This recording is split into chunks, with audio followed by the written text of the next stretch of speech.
Hello everybody, and welcome to a CPL cast. Today I will be casting a Tier 1 match between Cheese Police and DestrucToads. I'm very excited. This will be my first official Brood War cast, and I'm really looking forward to it. So, I'm going to just get the first match, or first game rather, loaded up, and we will get started.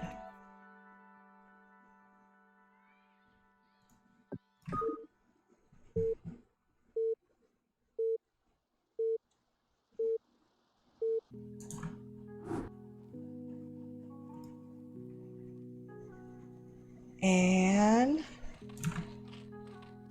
welcome everybody to the first game. In the top left we have a yellow Zerg representing, I assume that's a team, Ash? It is Diggered. And in the bottom right, representing DestrucToads, I probably should have also mentioned, Diggered is also representing Cheese Police. In the bottom right we have the, is that gray? Or is that like a green? I legitimately can't tell, I'm like colorblind. We have Vermin. These two player names make me feel like they're like sewer rats, like going at it in the sewer, you know? But in a good way. And I feel like that's also a good analogy for ZBZ in this game. It's very chaotic, it's very action-packed, and it's very exciting. So we have to pay close attention to the builds that the players are going for. Vermin is going for a 9 pool, and there is no pool coming out yet from Digger. Digger did do the extractor trick to get one extra drone up, so we'll have to see. Whoa! What? I was not expecting this! Digger going for a 10 hatch in the center of the map.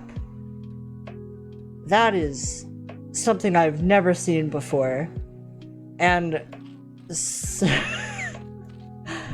that is certainly a very brave thing to do. And against a 9 pool, I feel like there's a potential that if this is found, Digger just straight up dies. However, if this is not scouted, and say the Zerglings circumvent rather, I think it would be much better. I think what Digger is counting on is Vermin either spawning top right or bottom left, because that way the paths to each other's bases are not through the center of the map. And unfortunately, because it's cross spawn, Vermin, I believe, is going to find this immediately. So we see 6 Zerglings going to see the hatchery. Probably very surprised to see this hatchery. And I don't think there's any way for Digger to save this hatchery. Even though we have Zerglings on the way, it's just too far away. If Digger was able to secure this base and take both gases, that would be incredible, but this base going down is such a huge setback for this build, and even these 2 Zerglings getting caught out. But let's see what Digger tries to do to recover from this. We see the Lings coming in, fighting. I think there are more Lings for Vermin here. And yeah, Vermin's gonna win that fight handily, and these Lings also have speed. This isn't looking good for Digger. There's only 2 Lings at the top of the ramp. The Lings get up, and Digger GG's. Wow. What a firecracker of a match to start out with. A 3.5 minute game. Wow.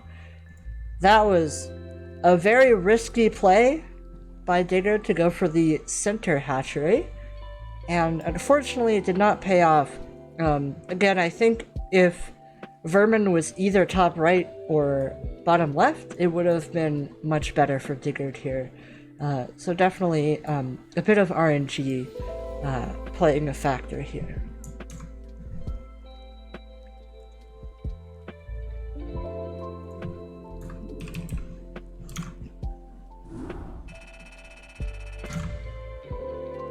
I've heard that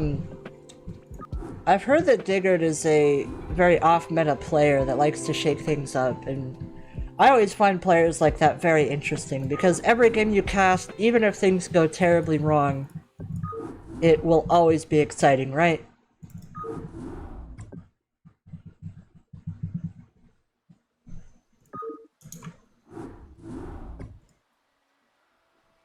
Oops. That's not what I meant to do. I meant to do the really cool thing where as soon as the game starts, I hop in, right?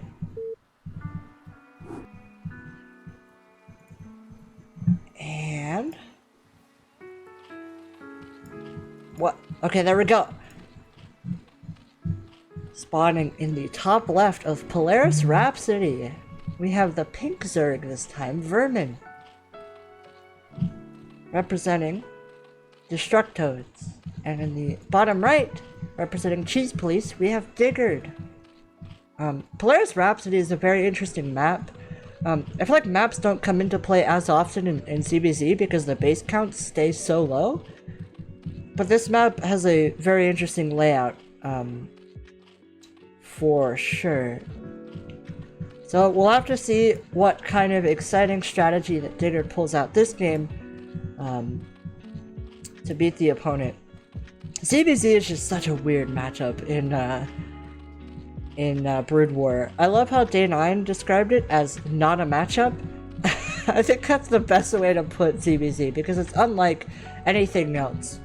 So because the speed at which Zerglings and Mutalisks kill drones, those are the only two units you usually see, and you usually see very low numbers of drones because of that. So it looks like both players are going for a 9-pool. Both players are going for a 9-pool speed. So mirror build right now. We'll have to see if either player chooses to expand after their first 6 Zerglings or not. That's kind of the big decision tree, is who ends up expanding first, and whoever expands first, can they hold that with their amount of Zerglings? Because Zerglings can sit on top of a ramp and pretty much hold and always trade efficiently, but as soon as you're below a ramp, if you have like one more Zergling, you're always going to win the fight, right? So let's see, it should be 6 Zerglings. Yep, 6 Zerglings out of both players at exactly the same time. Completely mirrored build orders, and I imagine Zergling speed will also happen at the same time. Vermin pulls 1 drone off of gas, and Digard does not pull a drone off of gas and go straight for lair. Okay, so here's a build deviation. We have Vermin going for the Zergling speed, and Digard going for the very fast lair. I assume this is going to be for Mutalisks. So we'll have to see if, with the Zergling speed advantage, if Vermin is going to be able to break Digard here. The 6 Zerglings are gonna meet in the middle of the map. We're gonna have to see who gets the better end of the engagement here. The pre-sped is really nice here from Vermin, and it looks like... oh my gosh. Pretty much a completely even trade, because there are 2 Zerglings at half health versus 1 Zergling with full health. So I guess you can look at that as a completely even trade, right? Zergling speed is just about to finish for Vermin. I think it's very important for Digard to be able to have Lings on top of this ramp, and that's exactly what they're doing. These Lings have no chance to get up there. And this layer is finished, which means we're probably going to see a Spire. And if you're able to get Mutalisks out when your opponent has no Mutalisks, and you don't die to the Zerglings, you're in a very good position. I have to sneeze.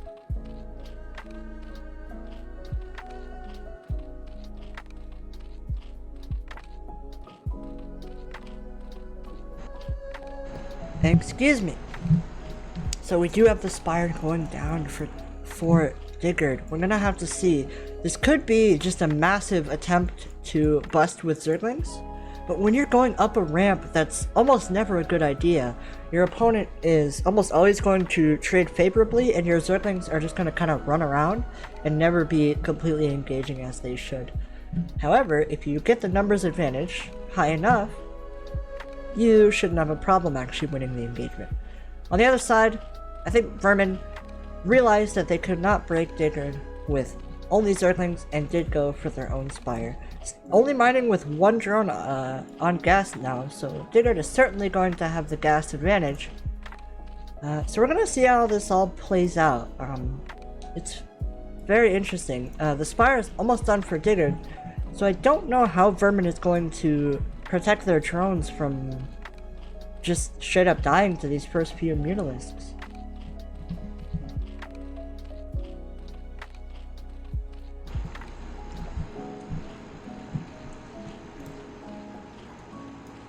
Look how few drones there are. This matchup is just, it gets started quickly and it can be over in a flash.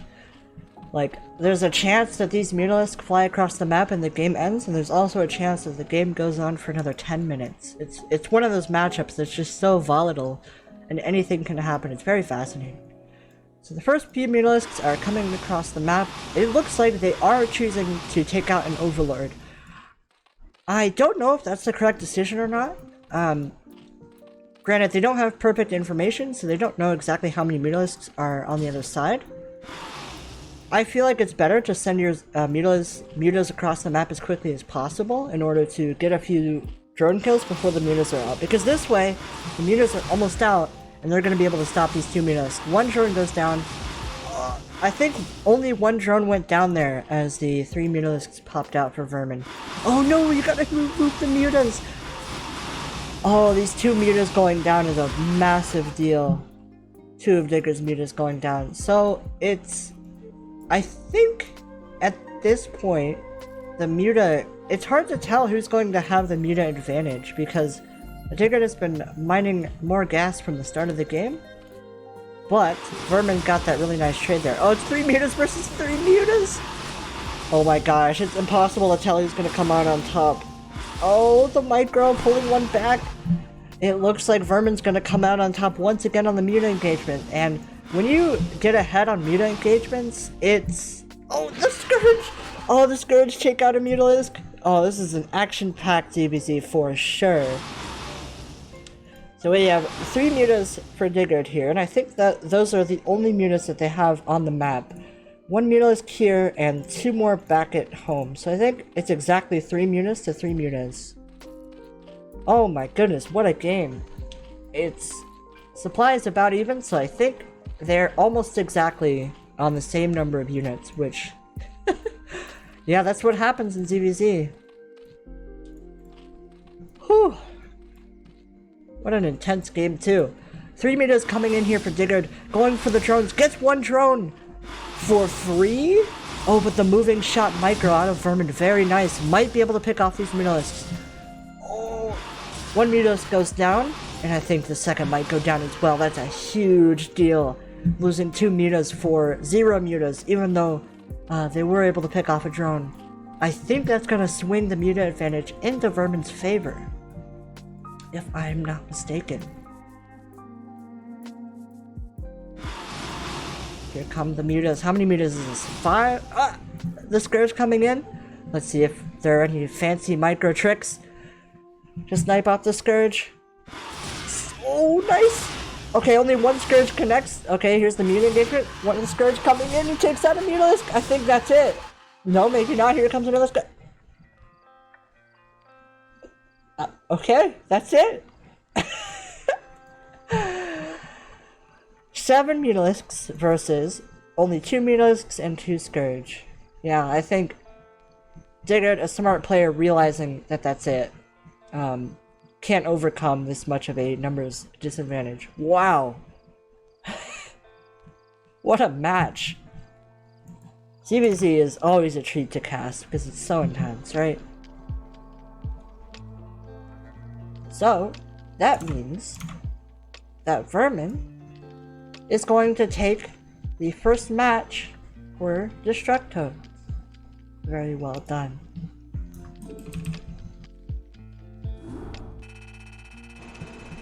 So this is the tier 1 of CPL. How the tiers work, there are sorted from highest level to lowest level. It's tier 0, tier 1, tier 2, and tier 3. With tier 0 being the highest level players, and tier 3 being the lowest level players, typically. Tier 1 is also the tier that I compete in. I was in tier 2 last season, and just got moved up to tier 1. I've been having a wonderful time improving and learning Brood War over time. Meeting a lot of cool people. CPL is just full of awesome people to play with and interact with, and it's great. So, match 2 is going to be Hatchery Cake versus Polar Ice. I love that name, Polar Ice. You almost want to read it as Polaris, but that would be with an S rather than a CE, right? And it looks like this match is going to be a Zerg versus Terran. I love this matchup. It's amazing. Let's go ahead and load up the first game between these two players.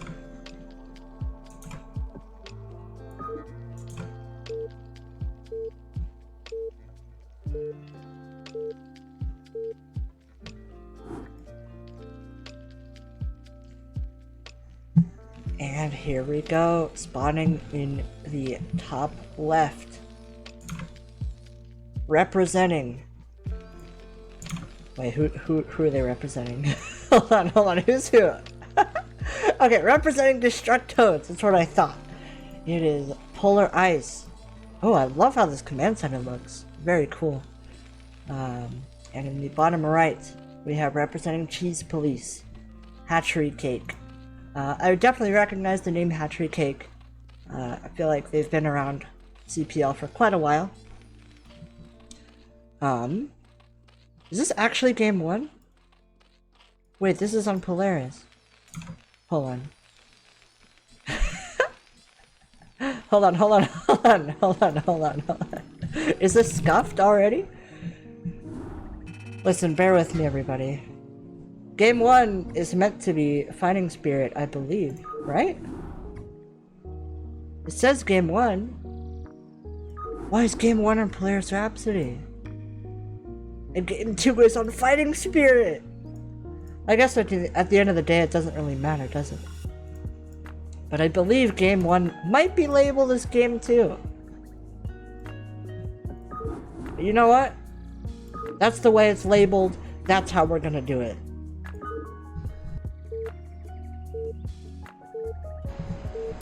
I just wanted to double check that.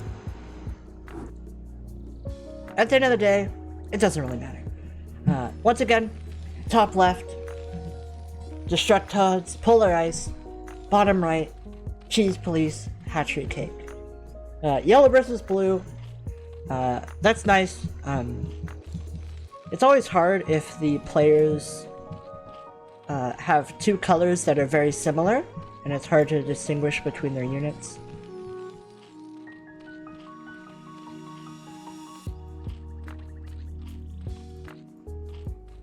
You know, I almost never... Cool. I almost never actually use these buttons. Isn't that neat? Anyway. So, Zerg vs. Terran on this match. On this map, rather. I want to say it's slightly Terran favored. Hey, does anyone know how to reveal the entire minimap? Does anyone know how to do that? Is that a thing? Is that a thing that's possible? Is that a possible thing? Just because I want to show the map off a little bit.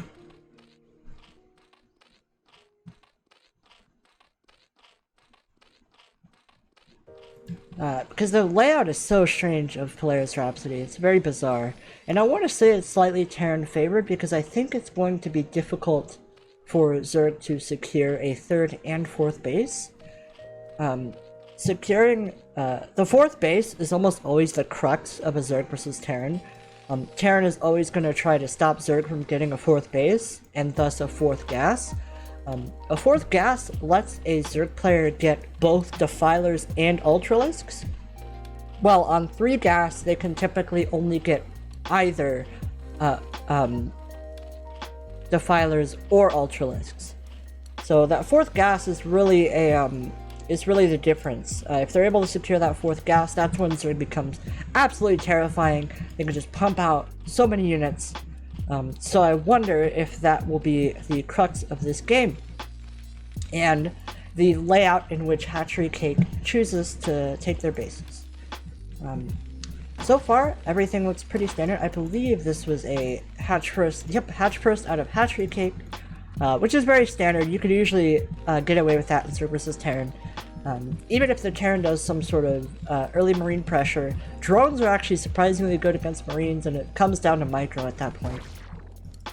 We see the drone harassing the SCV, making a command center here. Is that drone actually going to get a kill? Getting a kill this early is really big. I think it might... Oh, nice stop micro. The SCV gets stuck on the depot, but it gets away.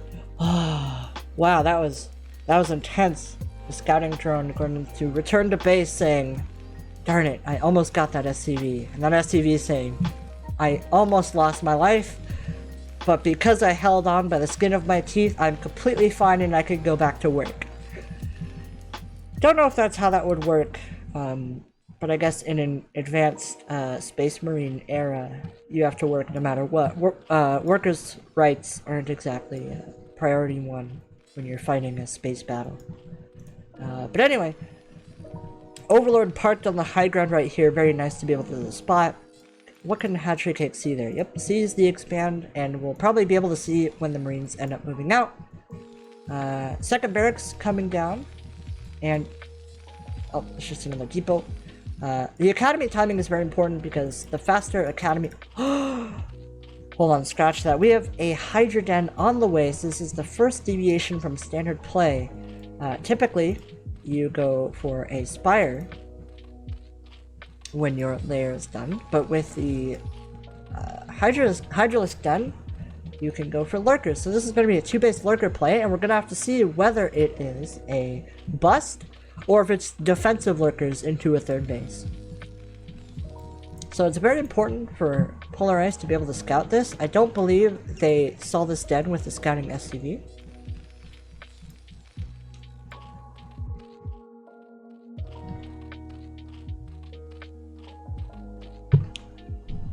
Always drink water, everybody. Very important.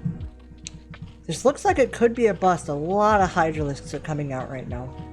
And Zergling speed is also done, so I'm guessing it's going to be a handful of Lurkers with a bunch of Speedlings behind it to try to bust the Terran's front.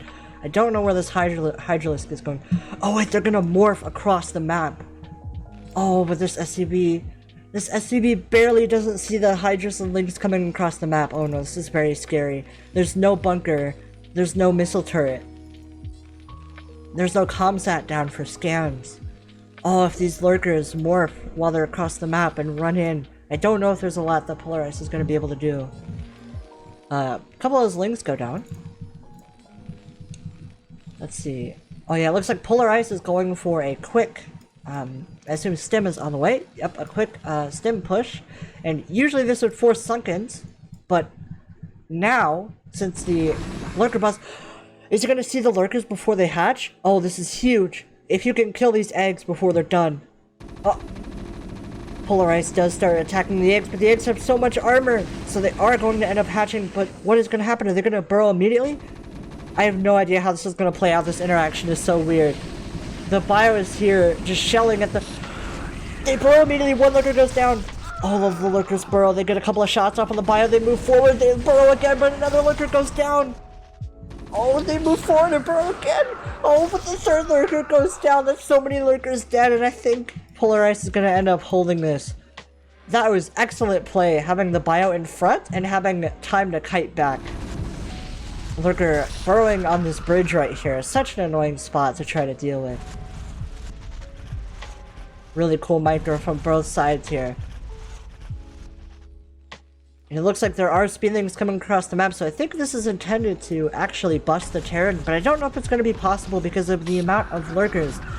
that hatchery cake is lost already. 2 lurkers, bro. Lurkers absolutely shred bio when they're able to burrow. Oh, a couple marines go down. Oh, this is so intense. Another lurker goes down. The stem shreds some zerglings as well. Oh, the last lurker goes down. I think that's the last lurker on the map. Nope, there's one here. I lied to you. There are a couple more hydras coming across the map. I'm gonna assume... Yep, they're morphing into lurkers, so I think it's just gonna be round 2 from hatchery cake. Round 2, burrowing lurkers and trying to break. And it's definitely still doable, because if enough lurkers get in the right position and they're able to burrow, in an instant, all of the bio just absolutely vanishes.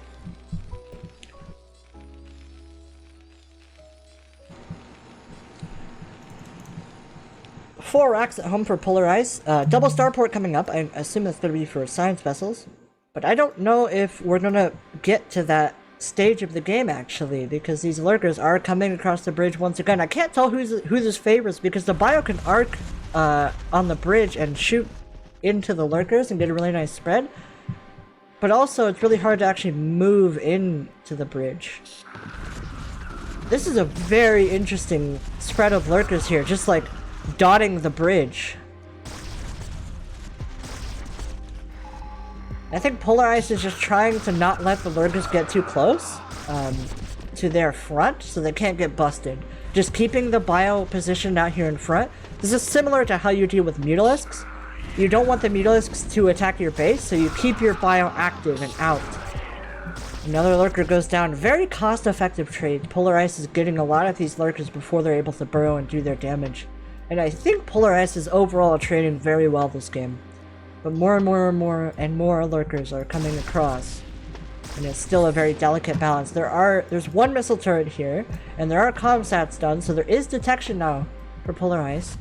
That's a lot of lurkers though. Holy cow. No science vessels coming across yet. Oh wow, double upgrades! I want to say it's a little greedy. But if you're able to get 1-1 upgrades on bio, they're so strong. Upgrades matter so much with Marines because they fire so quickly. Every upgrade is going to compound their damage by a large amount. The lurkers are just slowly inching forward. This is like in Jaws when the shark creeps closer and closer and closer. And those lurker spines are getting so close to the Terran's natural. Really nice spread here. It's so hard to engage this with bio. Oh, I have no idea who's gonna win this. Only 18 drones on this side of the map. Very few. There's a hive on the way. A hive off of 18 drones on 2 base. Wow, it's incredible. It reminds me of those very aggressive Zerg players like Soma and Hero, who basically play Zerg versus Protoss on such a low drone count, but they get so much done with it. Lurkers are still continuing to just inch their way forward. This factory could kind of hurt the Terran player because you won't be able to target down the lurker as easily. These lings come forward. Lings are really nice for soaking up damage, so that the lurkers can actually survive when they run forward and burrow. Oh, this is so scary from the Terran's perspective. Lurkers right outside of your base, just waiting to shred your entire bioforce. But if these science vessels are able to get irradiate, they will be able to absolutely destroy these lurkers with some time. This bioforce is kind of trapped up here now because they're going to take a bunch of lurker damage if they try to push back into the natural. So I think both sides are kind of on a timer here. There's an irradiate timer and then a bust timer. And we're just going to have to see how it turns out. One irradiate goes down on that lurker will slowly take damage, and I believe it kills the lurker. I believe one irradiate kills the lurker. Yes? Yes, one irradiate kills the lurker, so the Terran player is just going to get value with that over time.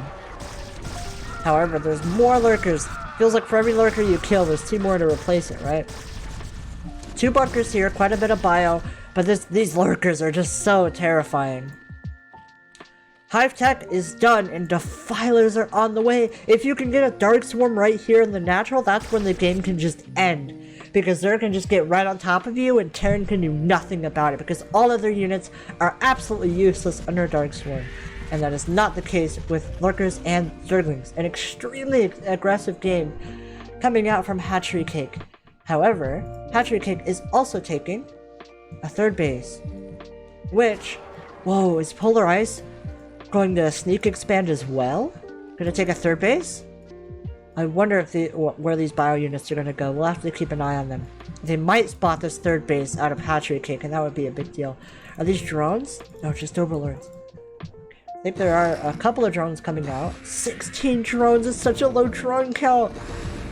Oh, but here's the blinding cloud. The Lurkers are gonna run forward and bro. There's no repair in the bunker. Will the bunkers fall? There's no damage being done to the Lurkers under the Dark Swarm. The first bunker falls. Oh, the Lurkers running forward under the second Dark Swarm. I think Polar Ice is going to have to evacuate. The second bunker goes down. Oh, these Lurkers are invulnerable from all damage except for the damage from these irradiates here. So that's the only chance for Polar Ice to actually come out here. The supply, there's so much difference, but it might not even matter because of the Dark Swarms. This is so intense. What a game. What a first game out of these two. Oh, the Lurkers do end up getting under the Dark Swarm. They're so deep into the Terran's territory, but I do love the patient play out of Polar Ice, keeping the bio back and just waiting for these irradiates to do their work, because value over time is always going to tick for Polar Ice, so the clock is on Hatchery Cake to try to get in here and actually end the game. How many Lurkers are under here? Like 5 or 6? Oh, the Dark Swarm runs out. There's no more Dark Swarm. I wonder if that means you want to move forward in engagement. The Lurkers go up. They burrow. Oh, this is such bad SimCity for the Marines. There's no way the Marines can go up there without getting absolutely shredded. Here come more Zerglings. The natural is lifted. I'd love to see these bio units come back for a flank. If you surround Lurkers, you can actually kill them off pretty easily. Now, these Lurkers are spotted by these science vessels. There are a lot of them. I think there's only a couple left, and I think these are all getting irradiated. And once all of these Lurkers die, I think it's a very good spot for the Terran player. That was an extremely scary position. When you get on top of the Terran... No, the Defilers!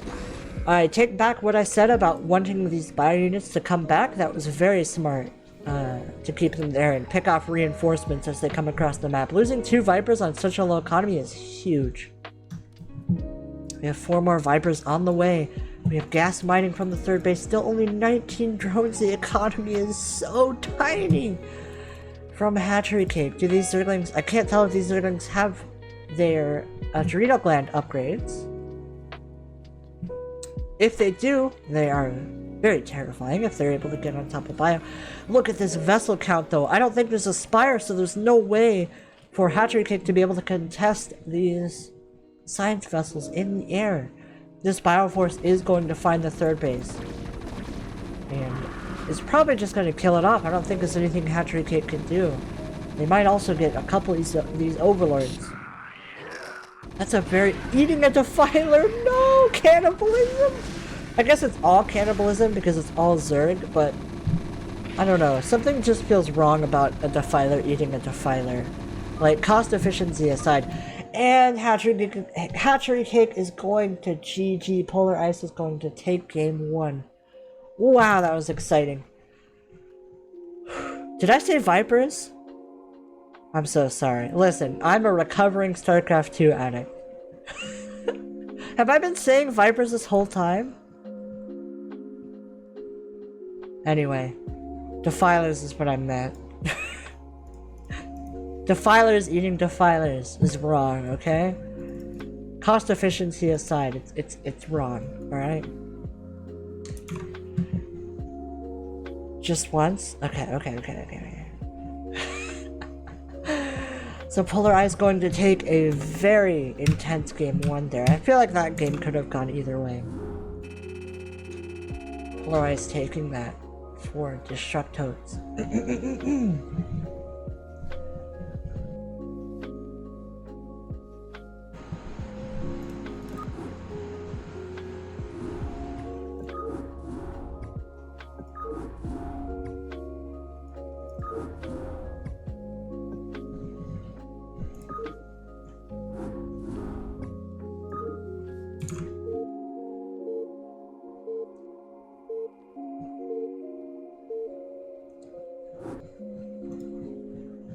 And here we go. Welcome once again to match 2 of Cheese Police versus DestrucToads.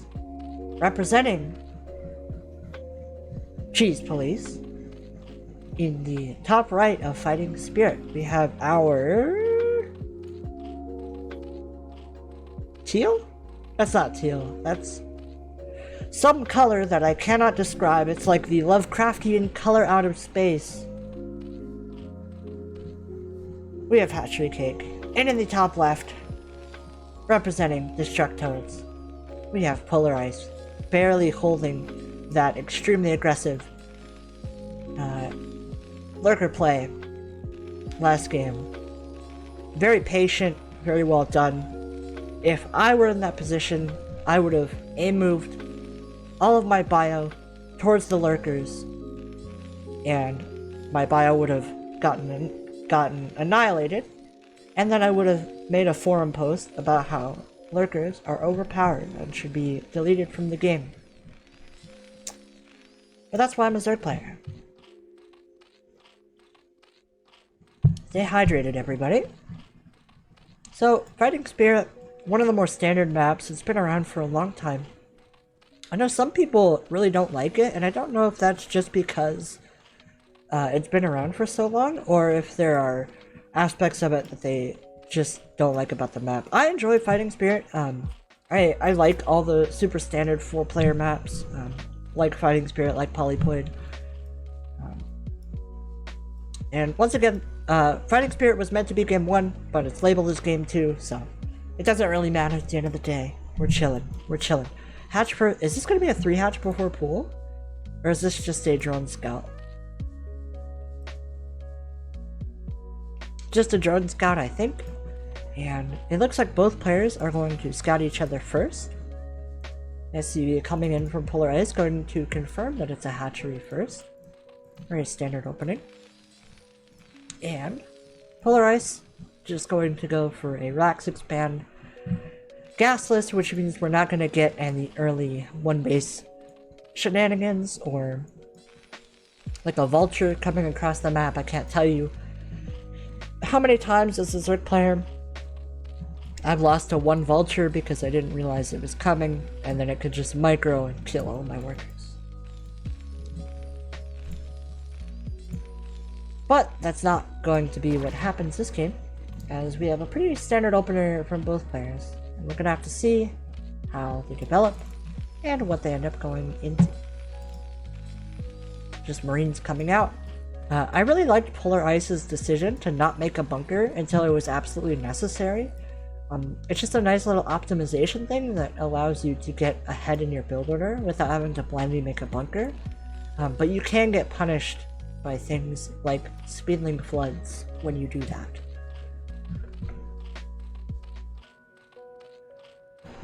So we have a 2-hatch layer opener from Hatchery Cake, and we're gonna have to see if this will be a standard Muta play, or if it's going to be those lurkers once again. And we won't know until the layer is about halfway done. That's when you throw down your Hydra Den to be able to do a lurker play. Also, Zergling speed coming across the map after layer berry standard. Oh no, these Lings get in! And remember when I talked about the bunker? There's no bunker, so they can come in and actually get on top of these Marines. Really nice micro, pulling back the Marines and pulling the SCVs forward. They get 1 SCV, but I think the micro's good enough. Amazing micro from Polar Ice. Wow, that was really nice. That was a really nice micro out of Polar Ice, pulling those SCVs and actually not losing any Marines, only losing a single SCV for 6 Zerglings. That is a trade that you will take any day of the week as a Terran player. Because if there's no micro there, the Lings just get on top of the Marines, kill everything, and then you have 6 Lings in your base that can kill so much so fast. So very, very nice crisis management there from Polar Ice, justifying the decision to not make a bunker on account of their micro being good enough to hold Lings.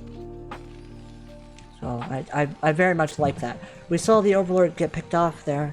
That's a big deal. Overlords early in the game account for so much of your supply. They're so expensive.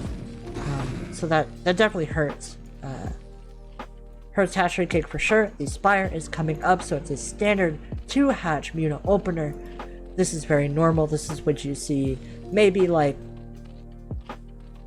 70-80% of games, at least at the highest level, are this 2-hatch Muta opener.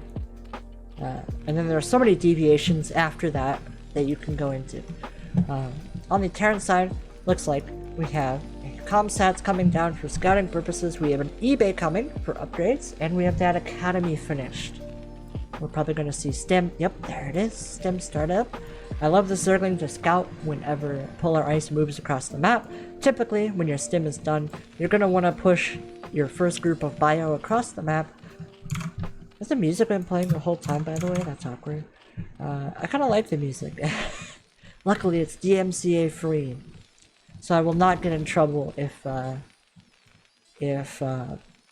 this, you know, I won't get in trouble, it's fine.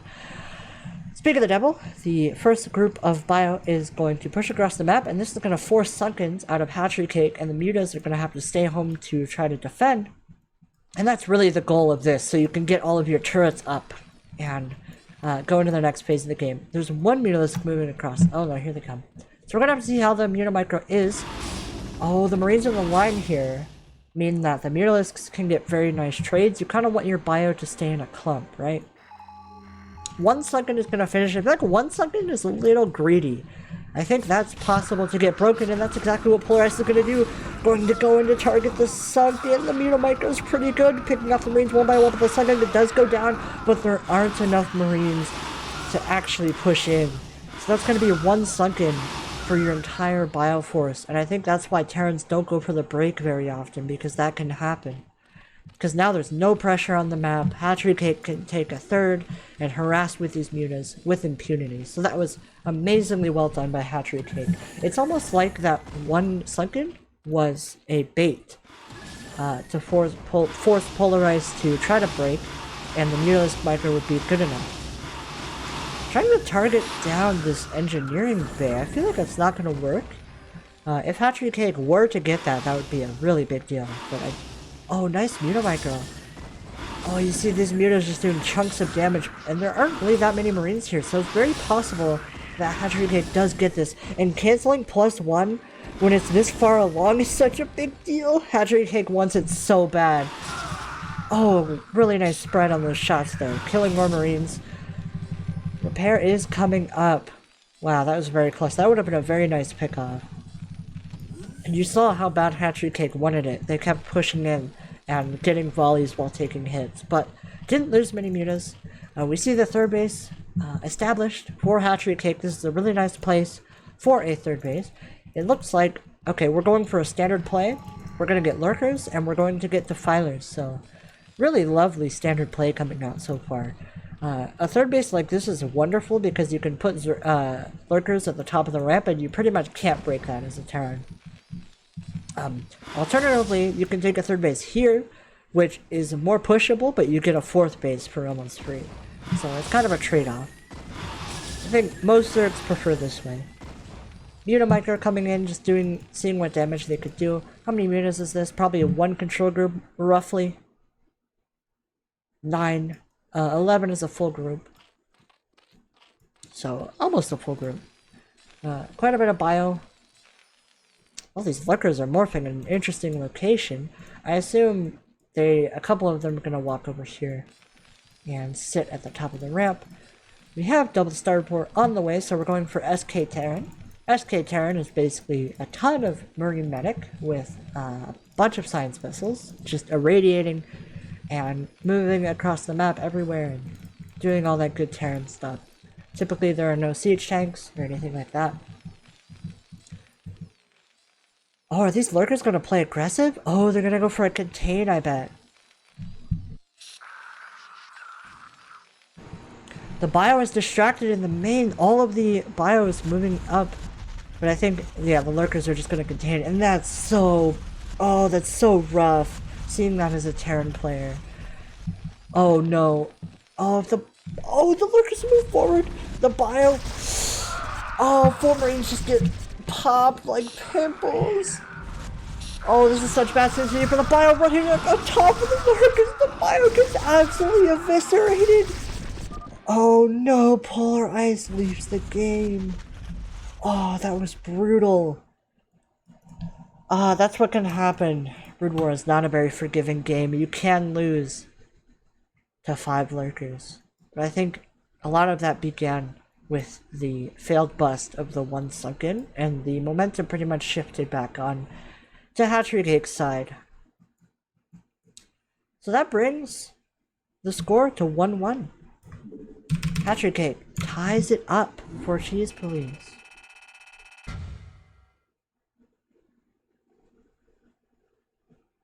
Should I keep the music? Okay, I'll keep the music. I guess, I feel like, I don't think any casters really, I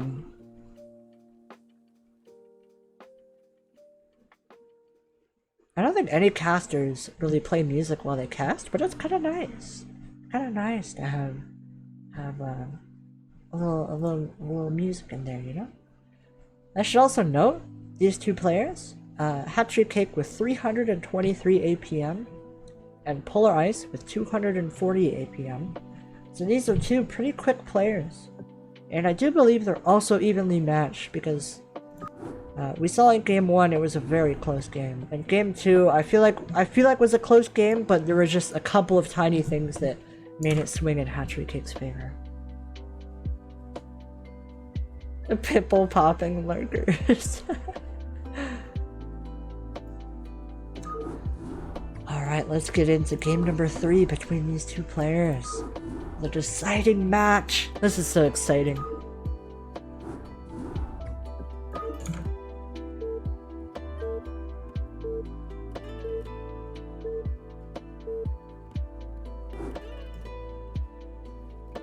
And here we go. In the, oops. In the top right. Representing, DestrucToads. We have Polar Ice. And in the top left, representing Cheese Police, donning a very fitting yellow cheese color, it is Hatchery Cake. Very excited to see what happens in this third game between these two players. Is this Polypoint? This is Polypoint, right? Yeah. Stay hydrated, everybody.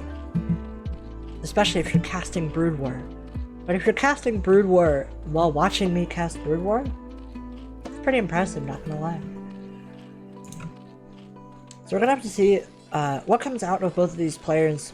I really like Hatchery Cake's unpredictable playstyle in these first two games. Game 1 was extremely aggressive, low econ, in your face, like, full aggression, right?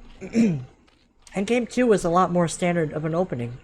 Standard 2-base mute-up, and was actually setting up for a longer game. Had a hive and defilers on the way. But those 5 lurkers were able to walk into the Terran's natural when the Terran was out of position and just end the game. So I really like that adaptability out of Hatchery Cake, trying multiple styles to throw the opponent off, because when you're someone who's a little too predictable, even though you're really good at a style, your opponents are going to figure that out and they're going to be able to exploit you. Players like Innovation from StarCraft 2 are a good example. Sort of almost the same game every time, just straight up stock standard with no alterations in playstyle, which can get you very far, very, very far. But if people know that, they can kind of take advantage and play greedy against you, right?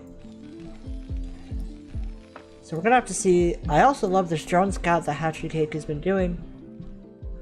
Just going in here, seeing that there's no gas, so Hatchery Cake doesn't have to worry about a vulture or anything of the sort. And it looks like Polar Ice sends out 2 scouting SCBs, wants to see the opponent very quickly, and will scout Hatchery Cake in the top left. And see that Hatchery Cake is going for a standard hatch first once again. And in response, Polar Ice is also going to go for a standard 1 racks gasless expand.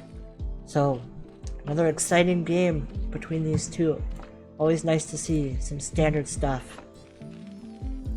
Because when it's standard versus standard, it's almost always a measure of a mechanical skill, right? Because there are typically not going to be a lot of surprises. And you're just gonna have to try to outmuscle your opponent, for the most part. With that being said, there are a lot of deviations that both the Zerg and Terran can do to switch things up. I really like this SCV trying to stay alive. If you can keep the SCV alive long enough, you can make sure that they don't build a Hydra Den when the layer is about halfway done. So seeing as that there's no Hydra Den is a good thing. So I think Polar Ice should be able to prepare for Mutalisks now.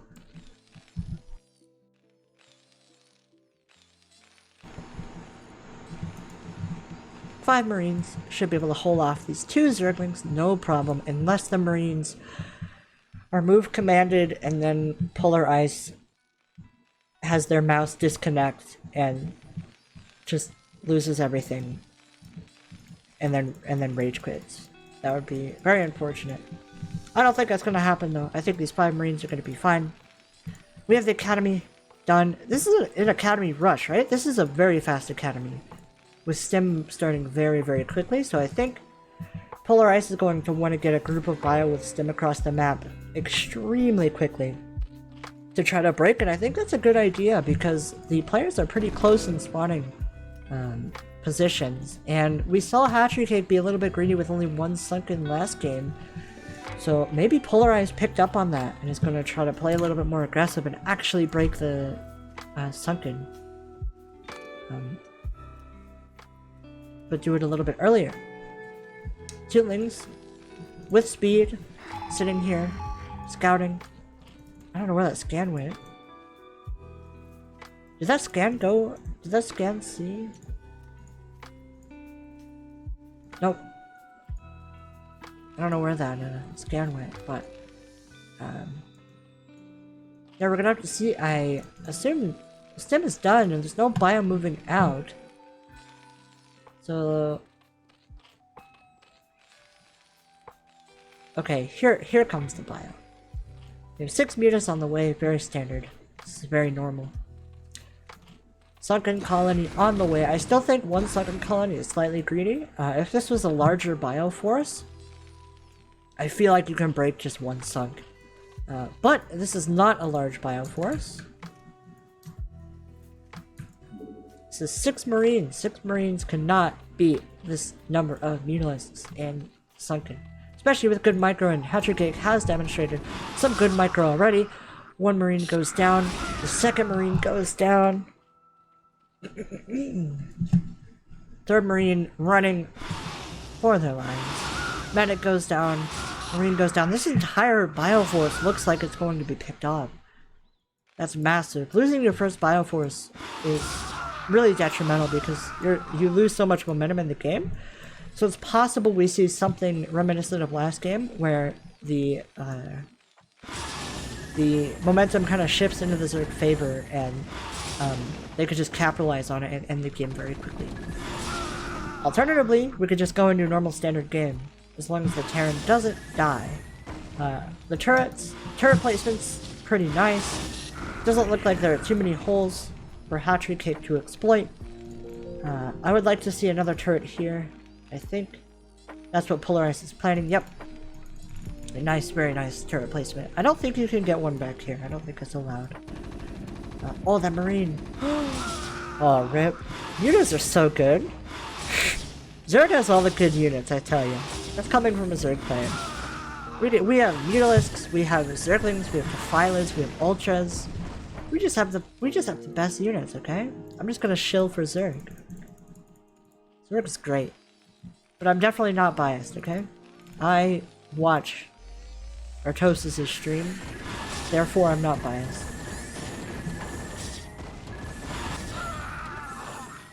One turret goes down to the Mutaflock, which is a full group of mutas, so these can do a lot of damage. These mutas got left out of the control group. They got picked last in volleyball, and because there were an odd number of players, they couldn't play, and it was very sad. And they had to sit on the sidelines and wonder when it all went wrong. And I'm definitely not speaking from experience there. That's just what I've heard it feels like to get picked last. Of course. We have a completely standard play coming out from Hatchery Cake with the Hive. Oh wait, there's no Lurker Den. Yes, there is. I lied. But we do have... Oh! Hold that thought. A couple of mutas go down. Oh! Oh, those mutas take so much damage! Marines attack so quickly. They do so much... No! Oh, all these mutas... Ooh, just a little bit of inattention from Hatchery Cake gets a majority of these mutas killed. And this could be a very nice timing for Polar Ice to move across the map. And Overlord going down as well. There's still only one sunken, but there are lurkers now. How is this going to work?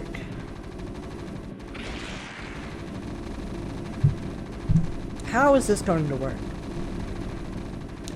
Quick chat. Are these lurkers gonna die as soon as they pop out? Or will they burrow and kill all the Marines? You have 1 second to answer.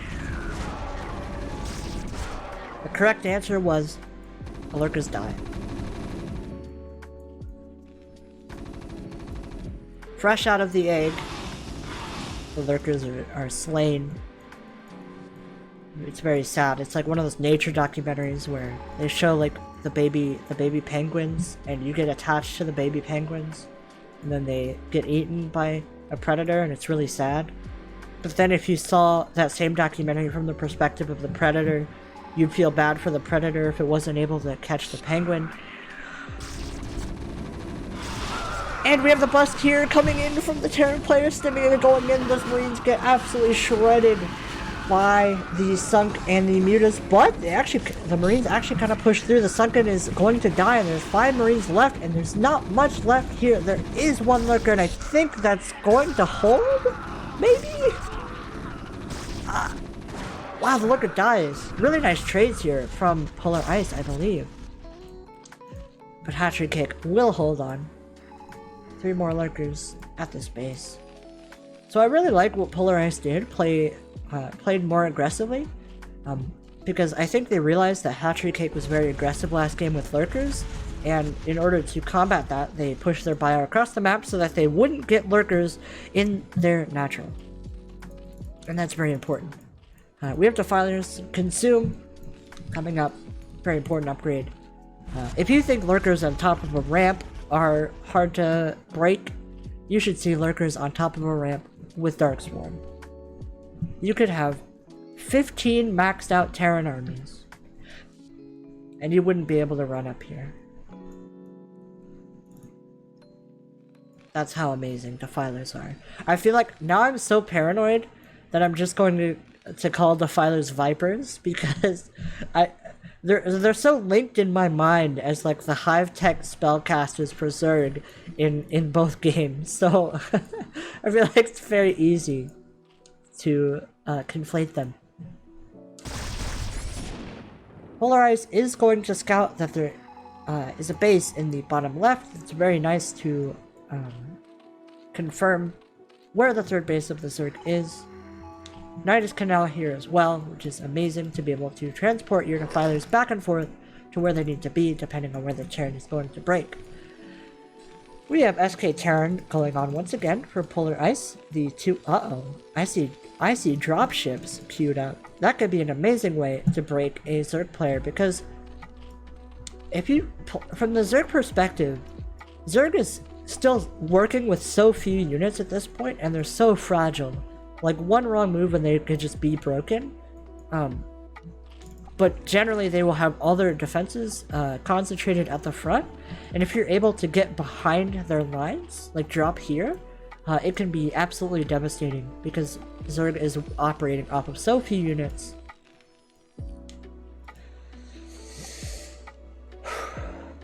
Words. I have to sneeze once again.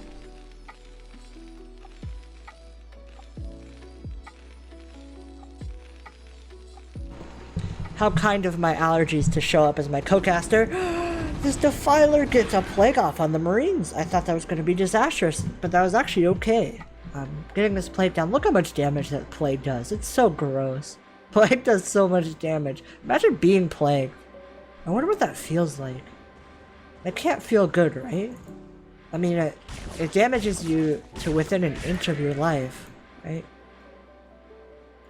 It can't feel good. That can't feel good at all. With this 4th base established, Hatchery Cake is going to be able to do, as I said earlier, get both Defilers and Ultralisks. Where's that Ultra Den? Here's the Ultra Cavern. It's not a den. Roach Warrens are dens. No, they're not. They're Roach Warrens. Hydralisk dens are dens. We have that chitinous plating coming up for the Ultras to give them +2 armor. It makes them so incredibly tanky. They basically, Marine shots basically heal them if the Marines don't have good upgrades. Now, the Marines do have pretty good upgrades though. The drop is coming in, the Defiler goes through the Nidus and gets a Dark Swarm down, but there are no units here to actually kill the Terran units. Here comes some Zerglings, but most of them are outside of the Dark Swarm. I don't know how this is going to play out, because as soon as the Zerglings leave the Dark Swarm, they die. But, okay, here come the Lurkers, and they should be able to hold this just fine. Ooh, a little bit dicey there for Hatchery Cake. Very nice idea from Polar Ice dropping. And once again, I should highlight this bottom right. Hidden Expo can be very nice for the Terran to get some extra income. Huge Bioforce accumulating here. And there are no defenses. Oh, yeah, there are. Hiding the Lurkers under the Overlords is amazing because the Terran can't really click on them easily. I also can't click on them. Thanks a lot, Hatchery Cake, for making my casting experience worse. Because I know that was the intention. Always assume that people are trying to do the worst and not trying to win the video game. Right? That's the plan. Overlord getting irradiated. Is it like energy and cost efficient to irradiate an Overlord? I actually don't know. Like, I don't know if that's something you should actively try to do or not. Because killing Overlords is great, as demonstrated in Zerg vs. Protoss. But I don't know if it's something you want to spend your Defiler or your vessel energy on.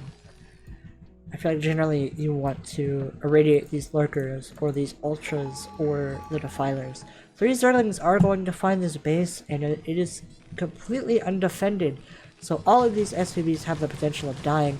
Look how fast one Zergling does damage to this depot. Cracklings are something else. Very good units. We're starting to see the Ultralisk flood because of this 4-gas Zerg.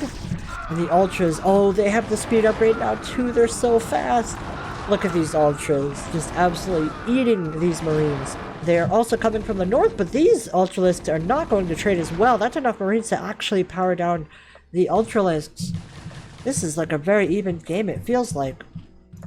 However, as that Ultralisk count climbs and the armor upgrades continue to complete, I feel like it's very scary.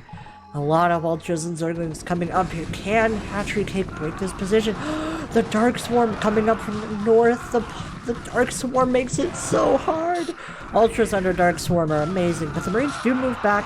They kite. They move back. They stem. I don't think this is enough Marines to actually fight. Picking up, that was a StarCraft 2 maneuver of picking up the units to save them. I feel like we don't see that very often from Terran players, picking up their bio to retreat. I feel like I've never really seen that in Brood War. Very, very interesting. The vessel count is continuing to climb. More Radiant's done, but the Ultras are just kind of streaming across the map, chewing on all of these Terran units. Giving them big hugs if you're an optimist. These Lurkers coming up as well. There are only medics left, so there's not enough DPS to actually kill these Ultras. And the Ultras are just going to walk in here, and the Lurkers are going to sit behind the Ultra wall and do a ton of damage. And the supply is ahead for Hatchery Cake. That's not what you want to see as a Terran player. Terran should always be ahead of Zerg in the supply count, and all of these Ultralists are going to move forward, and I was hoping that the game would end, and I could say end the game, but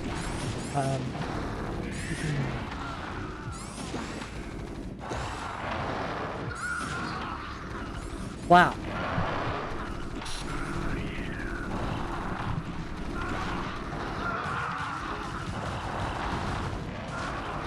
You know, something that amazed me is how few Scourge were made this game. I don't think I saw any vessels die, but Hatchery Cake was still able to just pump out enough Ultras to just move forward.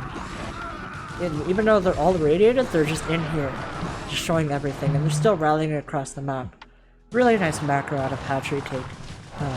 Really nice play.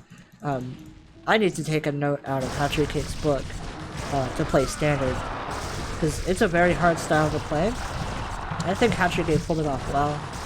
And I think Polarized also played well to try to adapt from last game, moving forward to prevent the Lurkers from burrowing in the natural. And yes, I think this was a great series between two evenly matched players. I feel like Polarized will GG, and Hatchery Cake will take the series, is what I would say if I were a poet.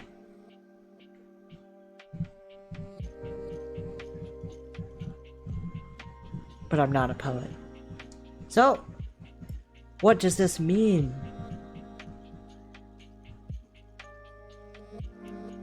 This means that the total score is Cheese Police 1, DestrucToads 1. Vermin taking the first match, and Hatchery Cake taking the second. So, it is tied up as we go into match number 3. Ooh, excuse me, I don't know if y'all heard that.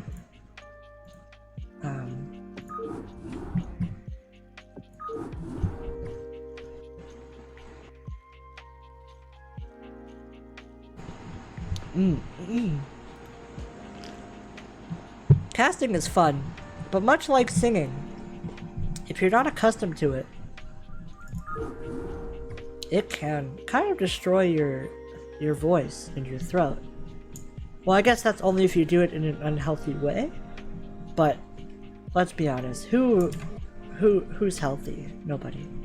Nobody's healthy.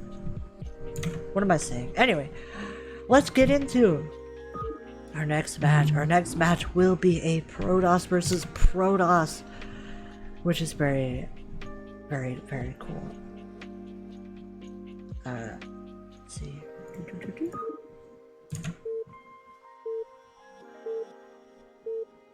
Let me see if I can time this perfectly. Okay, not quite. Whatever.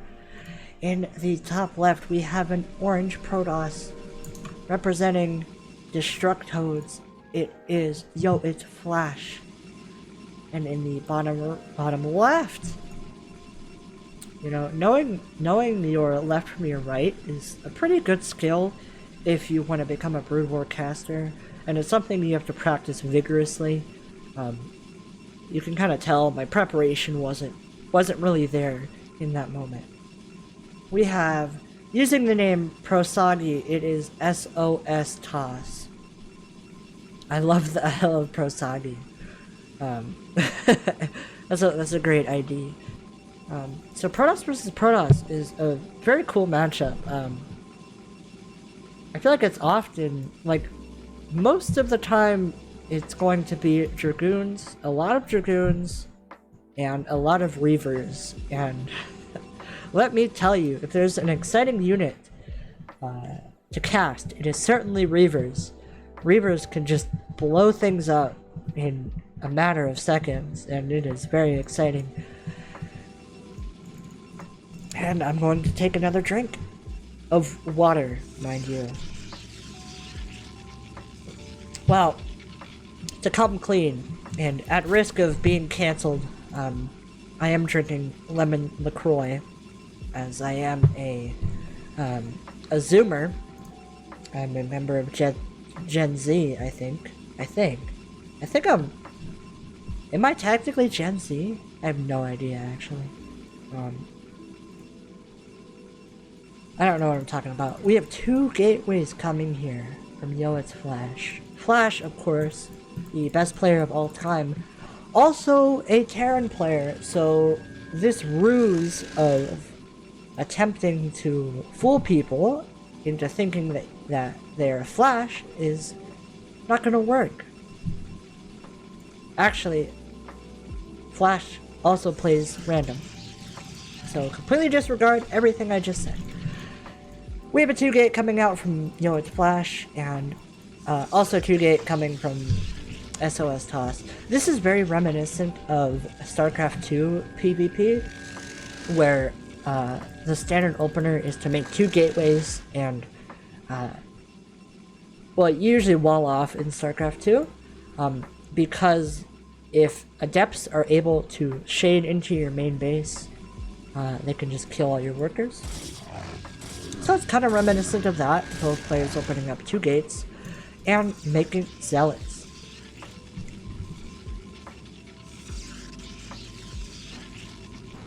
You might as well make zealots until your core is done. A forge? Wait, where? Wait, forge is down here. Wait, what is this? SOS Toss is going for a forge with no gas? Now, I am no Protoss versus Protoss expert, but I think if I were to say someone like Bisu, I would say something probably in Korean, but I don't speak Korean, so disregard that completely, okay? Thank you. I don't think this is super standard to get a forge going gasless. This is like a Terran build, going completely gasless and getting your expand. But I kind of like it because with the forge, you're going to be able to put cannons at your front. And I don't think Yo It's Flash is going to be able to do much. 4 zealots coming up, you're not getting up that ramp, buddy. Not in a million years. Oh, might be able to kill that probe though. Oh, the probe. Oh, the probe getting out to scout is amazing because they're going to be able to see this quick expansion and this cannon coming down. And the gas is finally coming down. I kind of like this from SOS Toss. Because they're going to be able to get an expansion so quickly, and they should be able to hold pretty well with cannons. But I also think that enough Dragoons with Singularity Charge will theoretically act as Hydralisks in Zerg vs Protoss and instantly kill the Photon Cannon and win the game. I think that's also a possibility. So we're just gonna have to see how this interaction plays out. It's very cool to see these different builds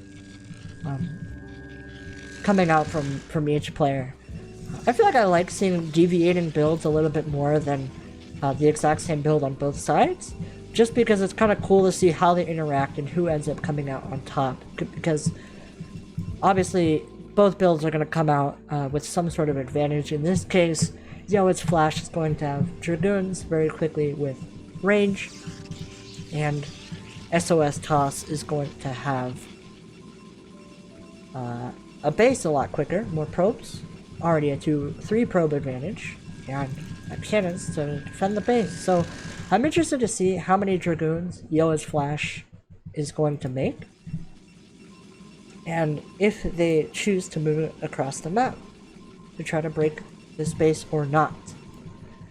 It kind of looks like Yo It's Flash is content with being behind in economy and just choosing to sit back. However, they are going for a robo. Both players are going for robos. And this could be a significant advantage for Yo It's Flash. Mining the gas earlier and getting tech up quicker means that things like the Reavers will come out slightly quicker. So maybe that is the logic that Yo It's Flash is using. We have a 3rd cannon. You see the Illuminati here. These three photon cannons are on our dollar bills if you live in the US.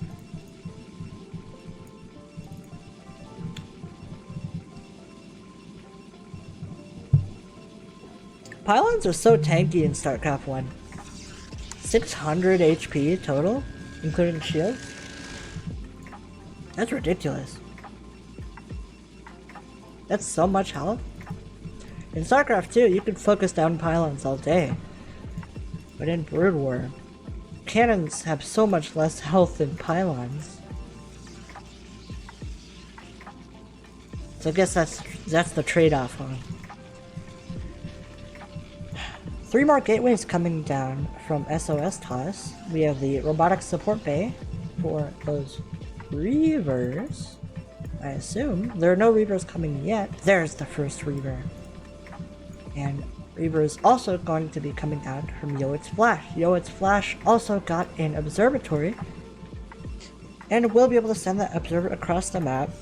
Preferably not directly into the cannons. That is a play that I would do if I were this Protoss player. Oh, maybe they're just gonna keep the observer at the front. Let's see, 1, 2, 3, 4, 5 gates versus 1, 2... versus 2 gates. Is that right?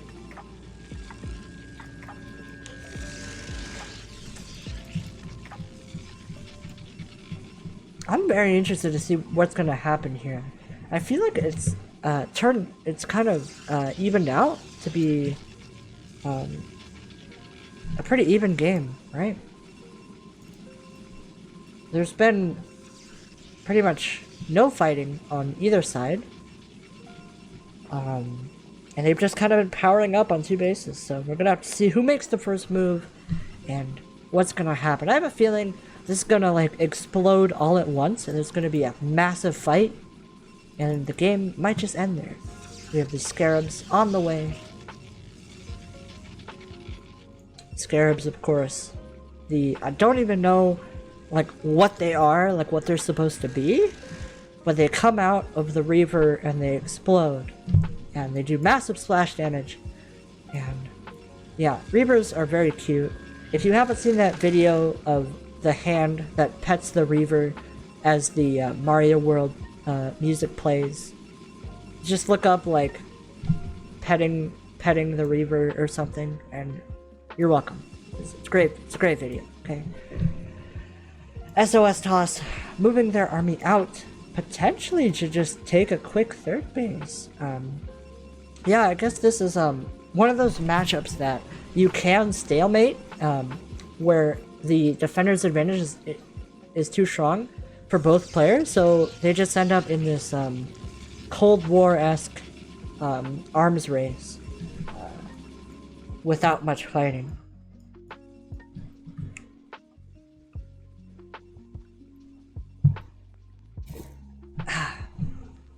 We do have Storm coming out from SOS TOS. Storm is pretty good in this matchup. I don't feel like it's as good as Protoss versus Zerg, because Dragoons are a little bit larger than Hydralisks, so you can't hit as many of them with Storm. However, Storm does absolutely annihilate Dragoons, and Storms can absolutely make a big difference.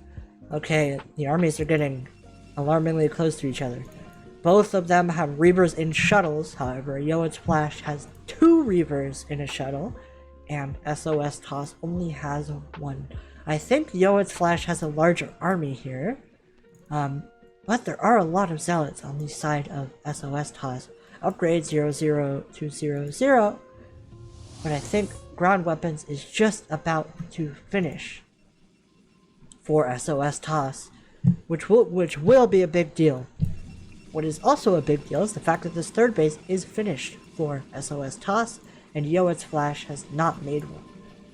Instead opting to just power up really hard on 2 base, having a ton of Dragoons, a ton of Zealots, and a couple of Reavers in a shuttle. I'm very excited to see how this engagement plays out, and this is going to come down to who controls it better, because I think their armies are similar enough to where either side can come out on top. In fact, I feel like the armies are gonna... they won't be exactly the same because Yoet's Flash has a significant Dragoon advantage. And SOS Toss has both the Storm advantage and the Zealot advantage, so very interested to see what's going to happen. This Observer is going to take a peek inside the base. Very nice job avoiding that cannon. Cannons have really nice range also, I should add, in Brood War. Like, sometimes I'll fly an Overlord, like, to here, and, like, the cannon will shoot it, and I'm like, how? How is that possible? Cannon's very good. Very good.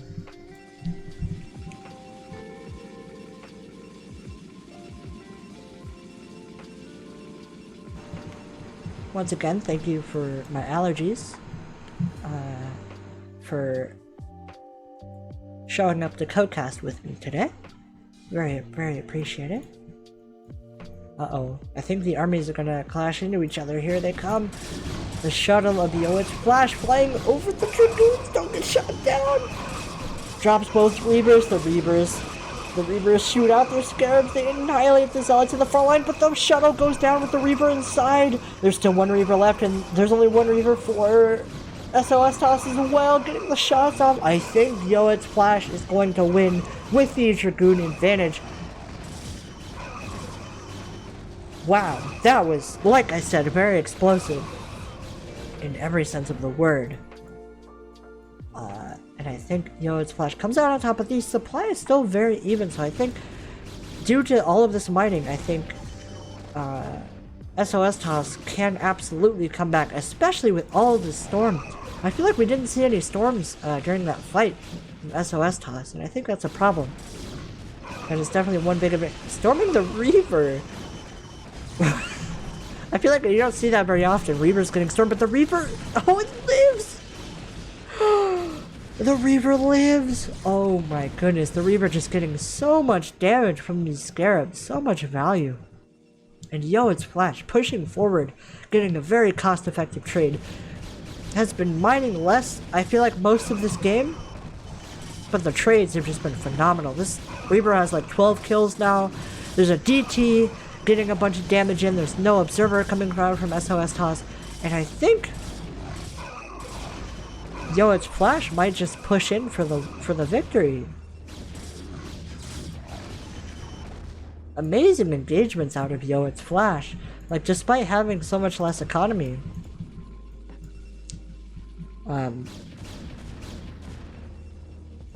Yoetz Flash is going to be able to overcome. It's so funny to see Reavers just like slowly slither across the map. Oh, that Reaver, that Scarab was gross. And I think that's gonna do it. I think, well, the supplies are still kind of close. It's so hard to tell, but all these units are streaming out, and there's like weird rallies and stuff, so they're all getting picked off. But with these cannons, is it possible? If SOS Toss holds here, that would be absolutely massive. Because of the income advantage. But I don't think that's going to happen. I think Yoetz Flash is going to take... Oh no! Scarabs on ramps are so good. GG comes out from SOS Toss. Yoetz Flash going to take game number 1.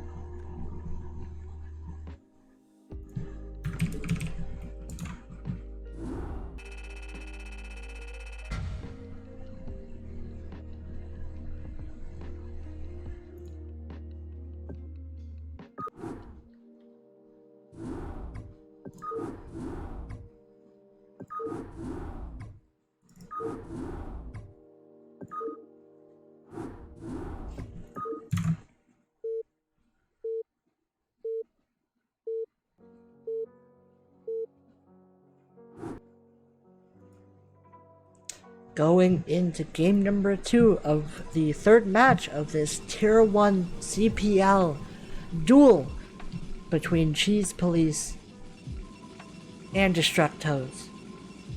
On the bottom right, in the bottom right rather, of Hilarious Rhapsody, the correct second map for the week. we have, representing Cheese Police, SOS Toss. And in the top left, we have a pink Protoss with a Nexus that looks very, very interesting. Like, I don't even know how to describe this. Next, I'm just perplexed, okay? We have Yo It's Flash, representing DestrucToads. Up 1-0, I should add.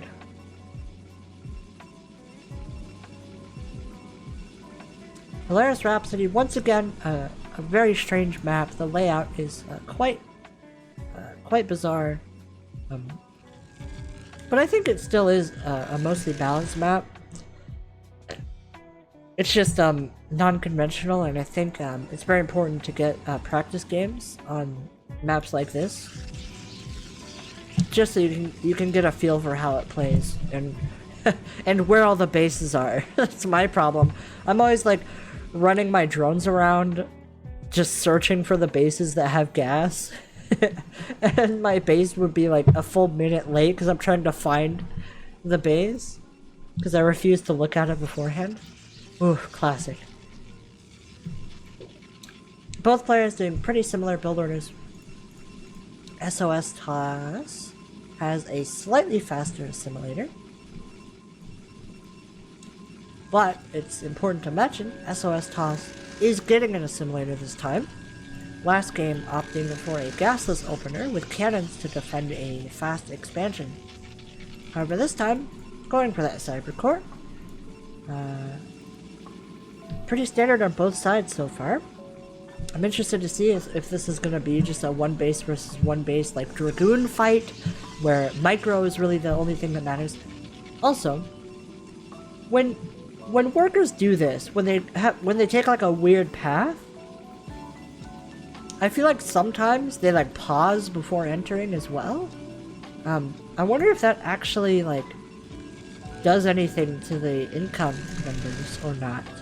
So I've noticed that on some maps that the workers take really weird paths while mining gas. I don't know.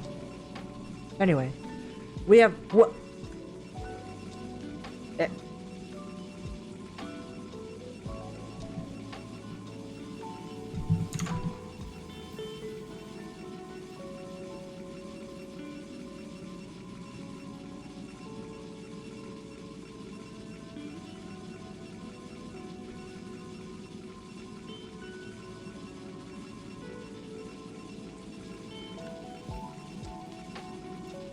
We have air weapons?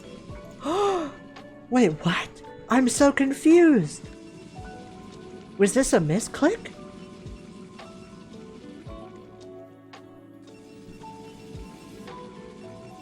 This is either a misclick or... Oh, you know what? It was a fake. Wait, it was a fake because you can see when the cyber core is researching something. So I think they did that to pretend that they were going for Dragoon range, however they're going for a Citadel, and I think they're going to do... Dark Templar, I think. I think Dark Templar, it's going to be Proxy Dark Templar, I think. Okay, I think I've sussed out what's going on. It was a fake Dragoon range upgrade into a Proxy Dark Templar. Wow, that is very exciting. Whew. Holy smokes. On that note, Yo It's Flash does not see this coming at all. Wait. Oh! Wait. Hold on. Do I have very early onset dementia or something? Did I listen to I was gonna make a really cool reference, but now I can't remember the name. What's it called? That music project that's like really sad, and it's like about dementia, and it's like a lot of hours long. and it gets like distorted over time. You know what I'm talking about. You know what I'm talking about. You know what I'm talking about. You know what I'm talking about. You know. I think the Templar Archives was cancelled, and they are going for a speed lot all in with the gateways proxied here. This has been a bizarre build from SOS Toss. Like, this is so weird. And I think it's very good for Yoet's Flash that they have not expanded. If this was a fast expand build, I think this could do a lot of damage.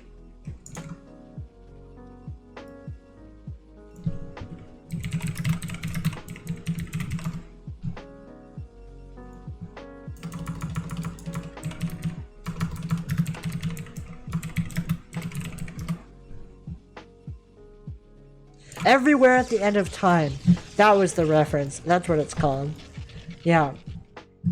If anyone wants to go down a rabbit hole, Google that and be careful, okay? These Dragoons sitting on top of the ramp, the Zealots would not be able to get good surface area if they were to walk up there. And this observer is also spotting everything in the base, and Yoet's Flash is going to know that there's something out on the map, but the Dragoons move down the ramp, and the Zealots pounce. Oh, they're getting on top of these Dragoons, and they're doing a lot of damage. They do have speed.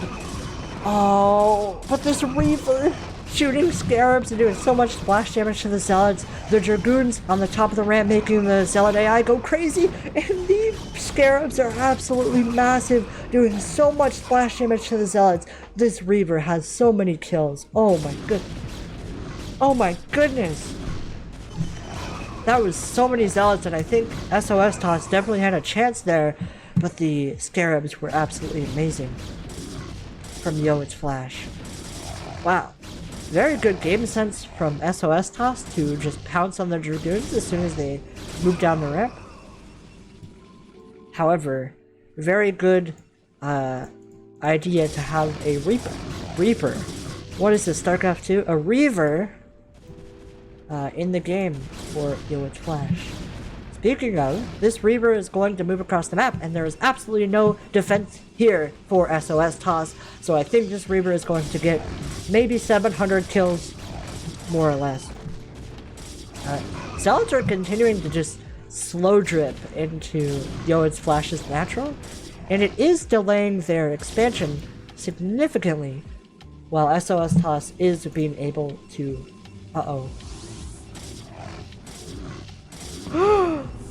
Okay, that just gets one probe.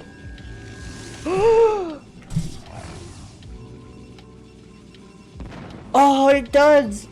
Oh no! Ah! Oh.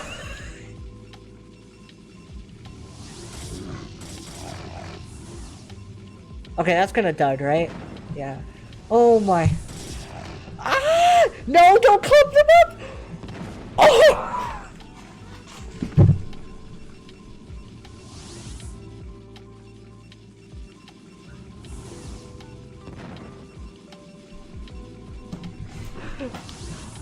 Oh no! Oh my goodness! That was so many kills from that Reaver. I stood up and walked away. I apologize for neglecting my casting responsibilities. I wish that Reavers would show how many kills they have while they're building Scarabs, because it's impossible to tell while they're building Scarabs. That was a big hit. There was an opportunity to get even more though when all of the probes were clumped up here at the natural. That could have been a lot worse, I think. But even then, it's pretty good, right? Alright, are you gonna drop this? Please drop it. I want to see how many kills it has.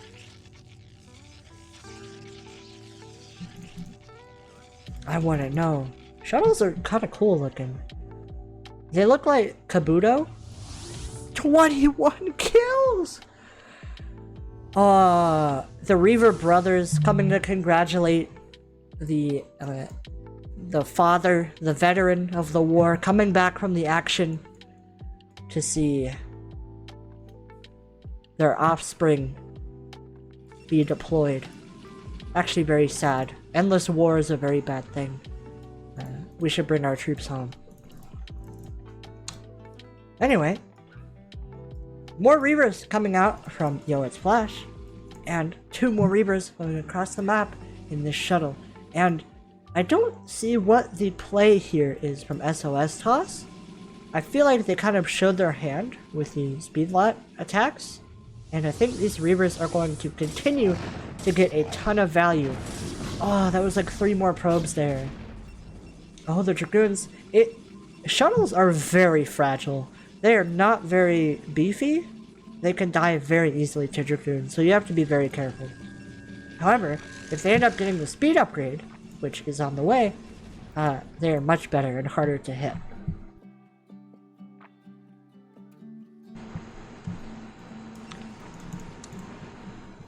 With that all being said, we have ground weapons level 1 coming out from Yoet's Flash. I would like to see Yoet's Flash kind of recognize that because the Zealots were coming in here from the north, that there is something proxied up here. Because if Yoet's Flash moved up here and took this out, that's like really good. Do you like my descriptive language? That's like really good. That's like really good if you kill that, you know? Like, God. The Reaper gets taken out, but I think it got a couple more kills. Nothing insane. This photon cannon on fire, but the fire is blue. I don't know exactly how that works, if it's like plasma. I don't know. I don't think I want to know.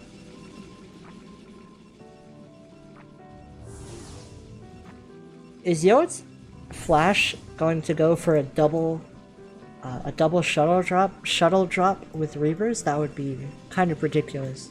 I think these might just be used for the engagement that eventually comes. We see Zealot speed coming out from Yoet's Flash to match the Zealot speed of SOS Toss.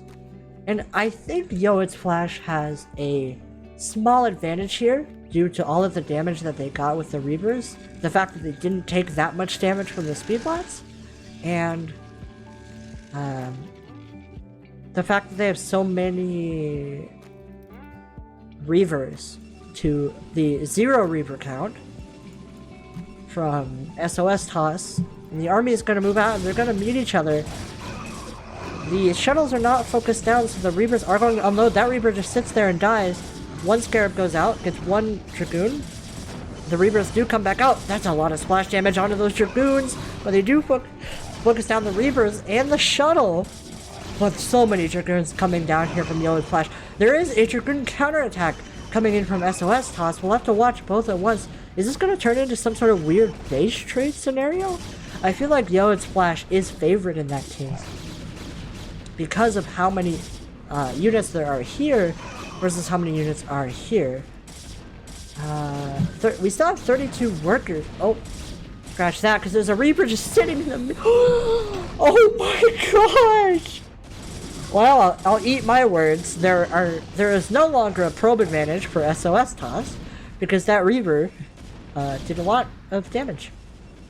So Yoet's Flash is going to move their army into the base. And I think they're going to take this, right?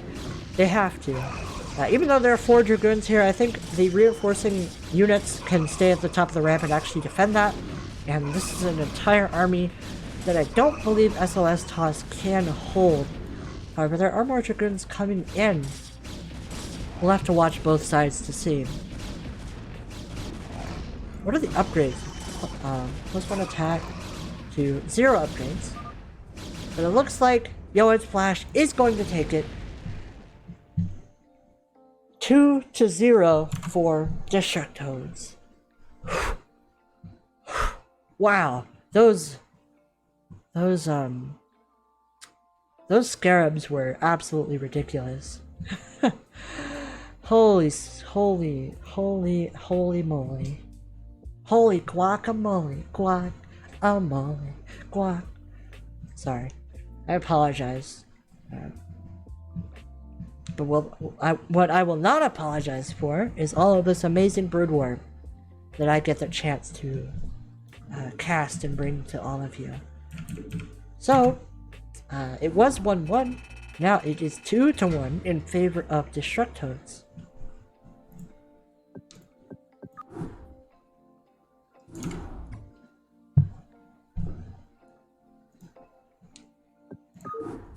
Our next match is going to be between Zune. I'm gonna go with Zune. Zune? Zune. Zune. Zune. I'm gonna go with Zune versus Bold Eagle. That's what I'm gonna go with. Okay? No objections? Good. Zune? Zun?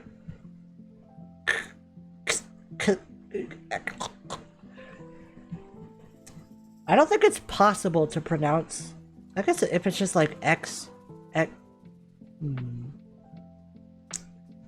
We're just gonna say Zune. Okay?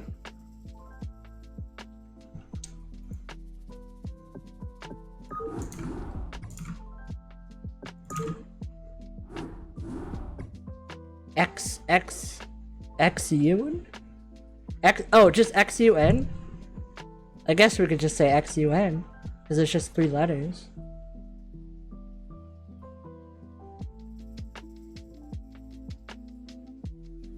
So XUN, is that what we're going for?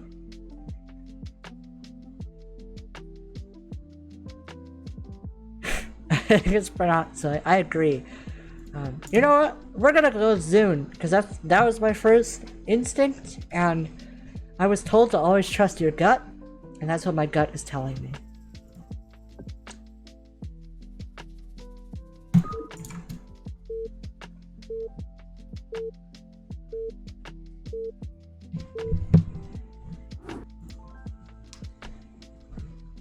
In the top right of Fighting Spirit, we have the player that we were just talking about. Representing Cheese Police, it is Zune! And in the bottom right of Fighting Spirit, we have... Zune is also brown, by the way. And the bottom right, we have our white... I think that's white. Our white Zerg. Bold Eagle. It's kind of like Bald Eagle, but much more brave. And with more hair, right? Feathers? I suppose birds don't have hair. Eagles don't have hair. Did you all know, here's a trivia fact. Did you know that, you know when you see a bald eagle in the movies, and it does this like gorgeous like screeching caw? And it's like, you know what I'm talking about, right? Like the bald eagle like cry, right? That you see in the movies. That is not what bald eagles sound like. That is the call of a red-tailed hawk. That is what a red-tailed hawk sounds like. And the reason they did that is because they like the way that bald eagles looked, but they like the way that red-tailed hawks sound. And so they just put in the red-tailed hawk sound over the bald eagle. Bald eagles don't really sound super like majestic and cool. They just kind of like squeak and do little peeps. There's a fun fact. I learned that while volunteering at a center for rehabilitating raptors, birds, and that's what I learned. So there you go. Go tell all of your friends that, and they will think you're very cool.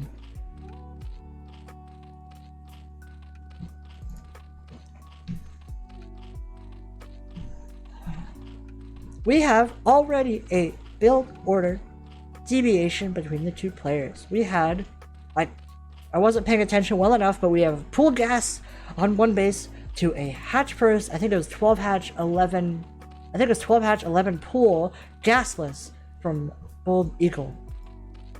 And these lings are coming across the map.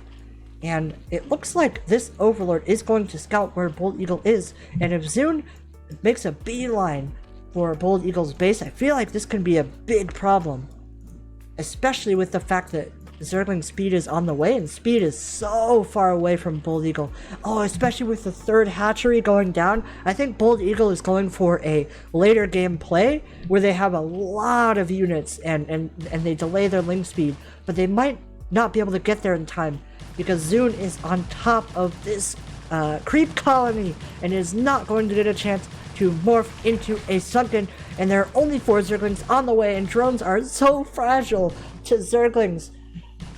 And I think we might have a very fast game on our hands because these Zerglings are on top of everything in Bold Eagle. GG's. That's CBC for you. 3-minute game. And, you know, that's my argument for playing Zerg, because when you ladder, yeah, ZBZ might be a little bit of a coin flip sometimes, but you play a ZBZ in 3 minutes. Terran players, they have to spend like an average of like 12 hours per game that they play a TVT, right? So that's why I think Zerg is the way to go. I'm not biased though.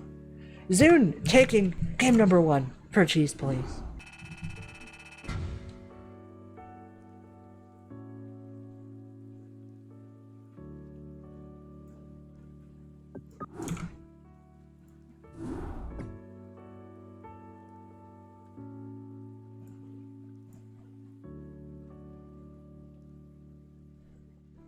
We are going to time you out because there is no place in this stream for that kind of language. Thank you very much. Please be more kind and thoughtful when you return.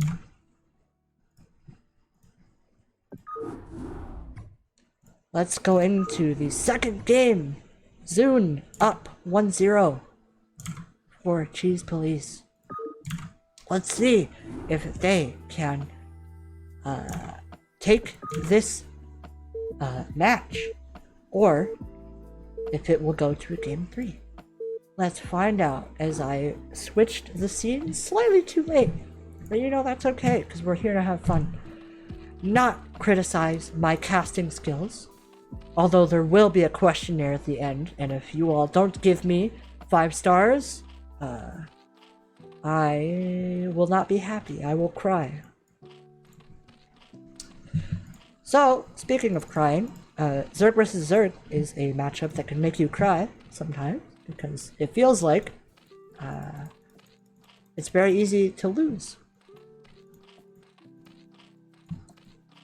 I didn't introduce the players. In the top left representing Cheese Police, it is Zune. In the bottom right representing DestrucToads, it is Bold Eagle.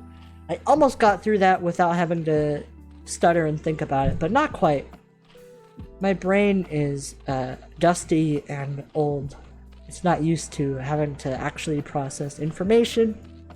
So bear with me, and we will all be okay. There's an Overlord coming from Bold Eagle, and there's not an Overlord coming from Zune, which means it is a 9-pool opener. Which is a pretty aggressive opener, but also relatively standard for CBC. You know, one is to wonder if Bold Eagle is being a little too greedy, especially in game 1 going for a hatch first, and in this game making 2 drones after an Overlord on a map where there are only 2 spawn locations. We'll have to see if that greed pays off, or if that greed comes to bite Bold Eagle in the wing. Get it? Because eagles have wings. It was really funny. You're welcome. I'll be here all week.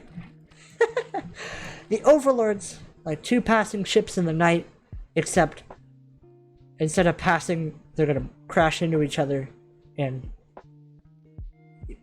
that's usually not. Anyway, that's what the Overlords did. We have 6 Zerglings coming across already from Zune, coming out rather, and I think Zergling speed is going to start as soon as they mine 100 gas. That is the case, and I think it's possible we have a carbon copy of last game. Granted, Bold Eagle was not as greedy as they were last game. It was not a hatch first. It was just a, let's see, 9, 10. It was an 11 pool, I think 10 gas. But this hatchery is not long for this world. Yeah, the Overlord for Bold Eagle sees the lings coming across the map, and they decide to pull their drone back to play defensively. Going for the lair before Zergling speed is also a form of greed, because you are not going to have the mobility that your opponent's Zerglings have. However, what you do have is the defender's advantage, and that can be very powerful, especially in a matchup like ZVZ. As we see here, it is impossible for these Zerglings to move up the ramp and trade completely effectively, unless they just win the fight and I am wrong and I have to eat my words like a salad. Oh, the Lings do get up and they have speed! Oh, the Lings have speed and they go up. Oh, they get past the ramp. This is big, but there is a Sunken here. The Sunken will slowly chip down the Lings over time, and I don't think there are enough Lings to actually jump on the Sunken, and there aren't enough Zerglings to defend for Bold Eagle. So now the question becomes, can Zune end the game before mutas are out? Actually, it doesn't really matter because the lair is about the same time for both players. Finished at about the same time. So it could just end up going into a completely even game, because both players are going to have Zergling speed, both players are going to have a Spire, and both players are going to have about the same number of drones. Actually, I say that, but Bald Eagle has 20% more drones than Zoom does, which is kind of a big deal. I wish I could see. Wait, what's the... Oh, maybe I should have done that when the actual engagement was going on. All you need to know is that Bald Eagle won the fight and is now moving across. Oh, these Zerglings snuck by. Oh no, Zerglings can kill drones so quickly. There goes one drone. Will it be a second? Oh, 2 drones? Okay, 2 drones is really big. That brings the drone count back into Zune's favor. Zune is now 20% ahead in drones. Oh my, how fast this matchup can change. There is no Sunken done here. The drone micro coming through. Really nice drone drill on top of the Sunken. I'm trying to focus the Sunken down. It is Bold Eagle, but I don't think it's going to go down. Just barely not. These last 2 Zerglings, Sunken cost fallacy in effect. Sacrificing the Zerglings to try to get that Sunken colony. Amazing drill micro from Zune there. Using the drones to all fire at once and protect the Sunken colony. That was very unfortunate for Bold Eagle. That was so close, and that could have been so much damage. I think a better play would have been to try to focus down some of the drones before all of your Zerglings die to the Sunken. However, these Mutalisks are going to find 2 Overlords, and that is huge. Considering there are only 4 Overlords that exist for Zune, finding half of them is a big deal. And theoretically, if these Scourge decide to click on this Overlord, that would bring Zune down to 1 Overlord, which is really brutal in this matchup. The Scourge going to chase these Mutalisks. These Scourge going after these Mutalisks. I don't have this many eyes. 1 Scourge does connect. Are these Scourge gonna connect? Oh, 1 connects. Oh, they both connect and take out a Mutalisk. I think only 1 Scourge of Bold Eagles connected, and I think 2 Scourge of Zune connected. So we have the armies moving across. We have 4 Mutalisks versus 3 Mutalisks and 1 Scourge. This sounds like a micro map. Oh, and it comes. The Scourge connects. The second Scourge connects too. Oh, that's huge. Bold Eagle getting a great trade with the Scourge. Mutalisk for 2 Scourge is always an amazing trade, and that's what you're looking for. The Mutalisks are going to fight each other. There is a 1 Mutalisk advantage, which is very significant for Bold Eagle. It's always dangerous to move in here though, because all the mutas might hatch at once, and it's very possible that Zune is able to trap all of these mutas. Sunken cost fallacy turns out to not be a fallacy because they got the Sunken. So, there you go. does take quite a bit of damage on these Mutas though, and the moving shot actually, oh no, the Mutas stop in the middle of the map with the moving shot. They're going to take out every single Mutalisk, and that is massive. However, 4 Zerglings do come in. The fact that there's no Sunken makes a difference, but the Mutalisks staying back home, able to prevent the Zerglings from doing much damage. Wow! We do have an expansion for Bold Eagle, and if Bold Eagle can mine from this gas, they will very quickly pull ahead in Mutalisk numbers. However, I'm afraid they're not going to have the time and resources. I guess time is a resource, so saying time and resources might be a little redundant. Regardless, it's 5 Mutalisks versus 6. 6 is bigger than 5, I think. And I believe Zood is going to win this fight. However, there are Mutas hatching for Bold Eagle, so it's a... Listen. Listen. Zood wins. Mutalisk fights are ridiculous. Flying Shrimp versus Flying Shrimp. Oh, sick micro! Oh, that was insane micro! That was amazing! Oh, killing both of those Scourge?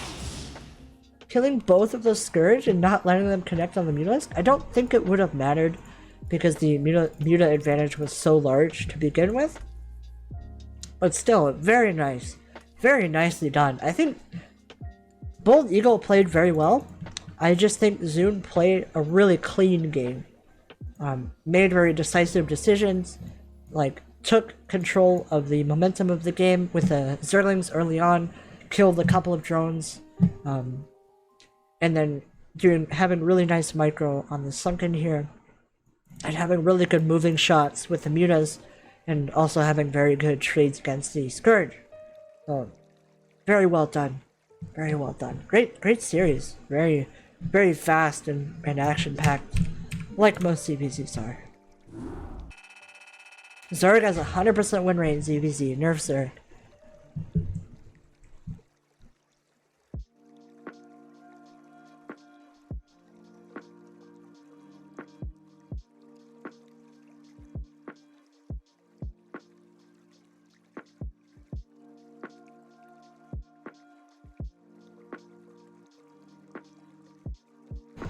Thank you for the hydration redeem, by the way. If no one redeems the hydration redeem, I am not allowed to drink water, and I will pass away. So I appreciate you for keeping me alive.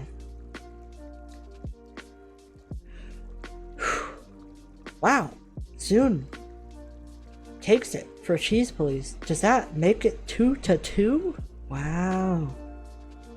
2 matches to 2 matches. That's a very good sign. That means it's an evenly matched match. Our next match, I've been saying match like 90% of my words the last 2 minutes. Our next match is going to be a bug. And the fact that a bug is able to operate a mouse and keyboard at all is impressive, let alone the ability of a bug to achieve tier 1 in CPL. That's pretty amazing, pretty miraculous, I'd say. It is going to be a bug versus My Fleeting Dream. Oh. So the replay is labeled a bug versus... Isn't it weird? Quick tangent. How come sometimes we pronounce A like A, but then sometimes we pronounce it Like I could say, look, there's a bug. Or I could say, look, there's a bug. Isn't that weird? Isn't that strange? How would I... How do you explain that to like a non-native English speaker, right? Say like, well, it's kind of whatever you feel like, right?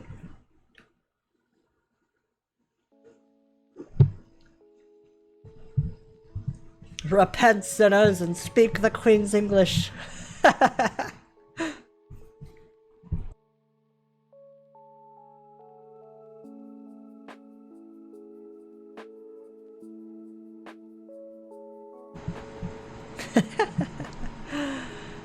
I'm actually taking a linguistics class in this upcoming semester.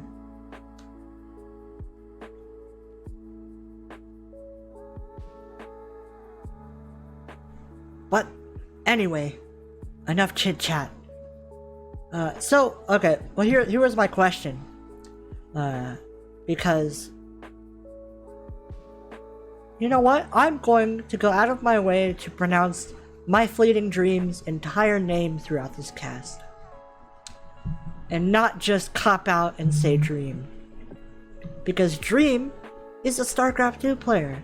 Dream is a StarCraft 2 Terran. And we can't get those mixed up. Okay? So, let's do it. This is the final match, by the way.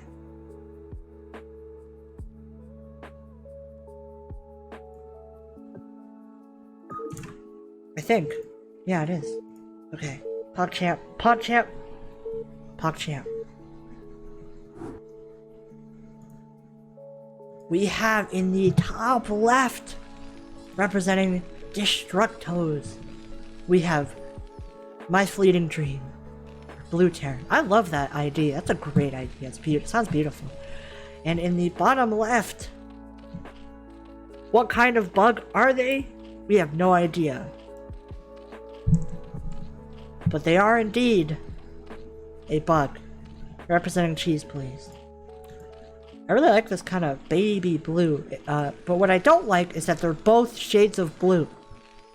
Shame. Shame on these players for making my job more difficult. I always try to, like during my matches, when my opponent chooses a color, I like to try to choose a color that contrasts the most. That way it makes it slightly easier to be able to tell the units apart, like on the minimap, and even when they're engaging with each other. Especially if it's a mirror matchup. So I'm very excited to cast another Zerg vs Terran. This matchup is just... It's amazing. There's so many iconic Zerg vs Terrans, you know, just in history, right?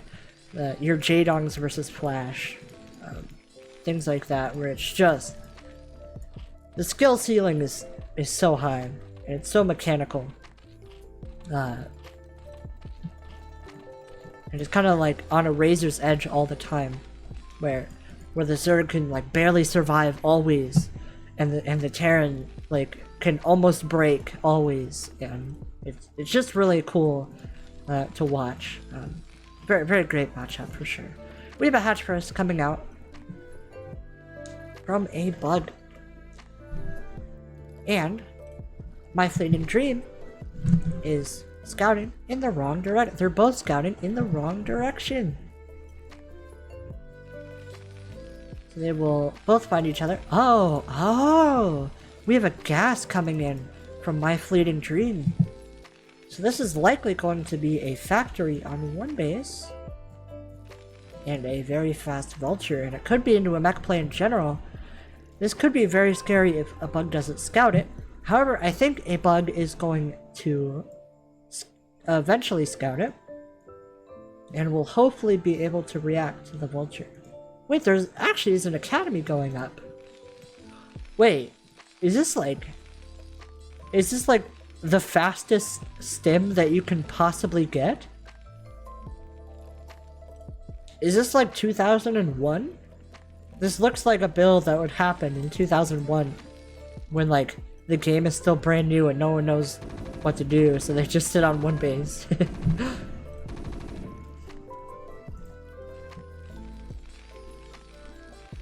On the other side of the map, a bug is going for 3-hatch. I assume a 3-hatch meta play.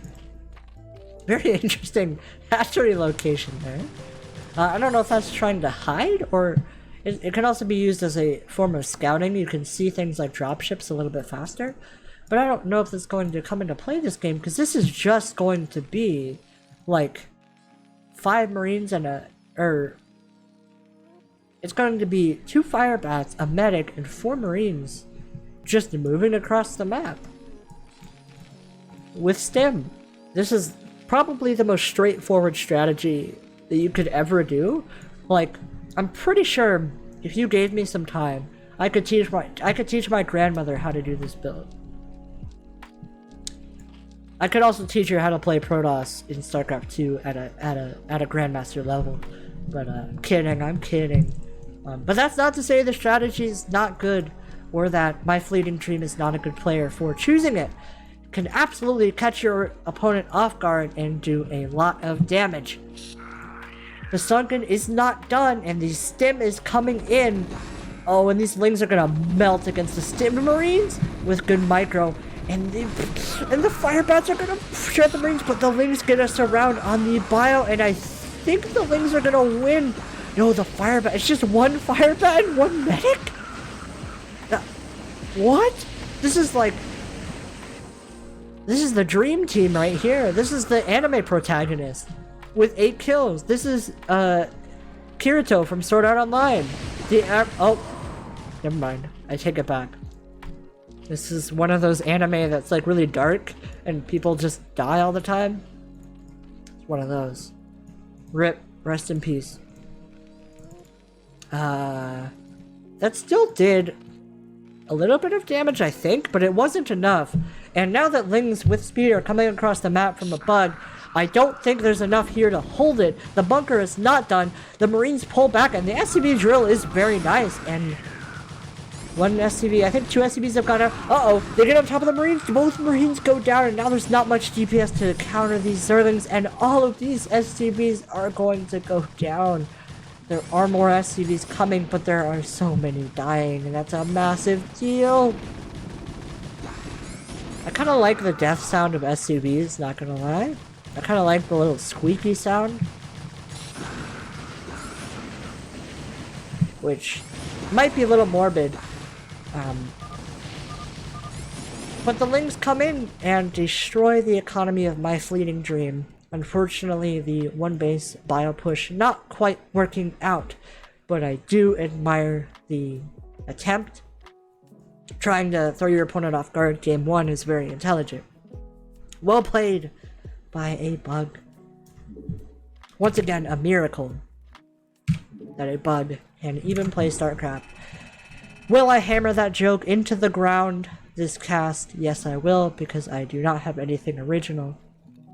And I must go for the lowest hanging of fruit.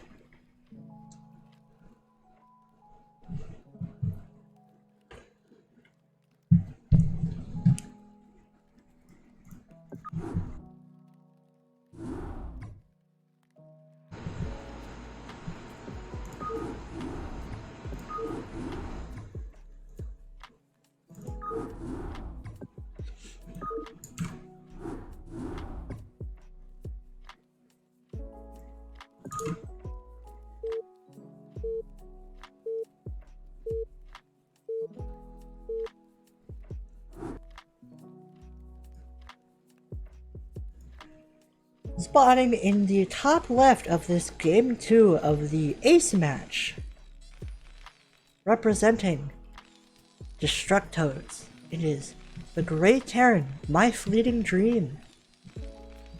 And in the bottom right, representing Cheese Police, we have a bug. Now, this is Polaris Rhapsody from map 2. And, once again, I believe this map is a very strange map. It has a weird layout. I don't know if you can really play a completely 100% standard game on this map, because I feel like a 4th base would be very difficult to secure it. But, I've been wrong many times before, because you have to be wrong before you can be right. I made that up just now. Did that make me sound like an enlightened philosopher? Probably not. We have a supply depot going down from the Terran. This is so intense.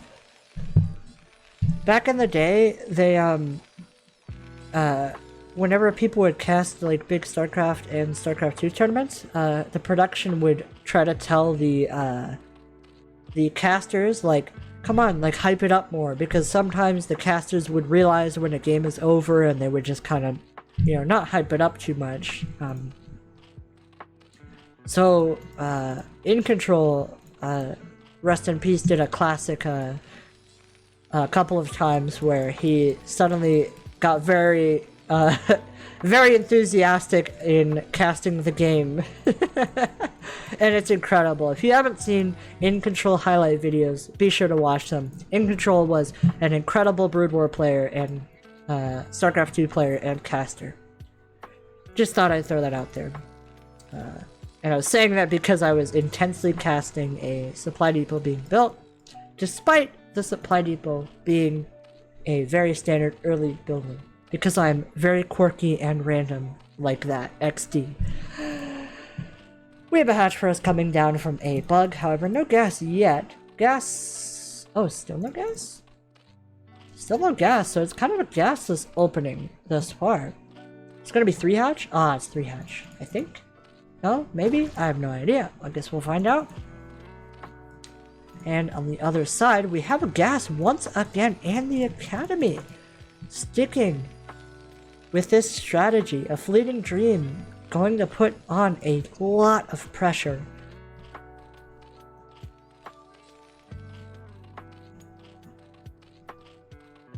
There it is. Okay, so it's actually a carbon copy of last game. Both players going for the exact same builds. The 3-hatch opener versus the ludicrously fast stim pack upgrade off of 1 barracks.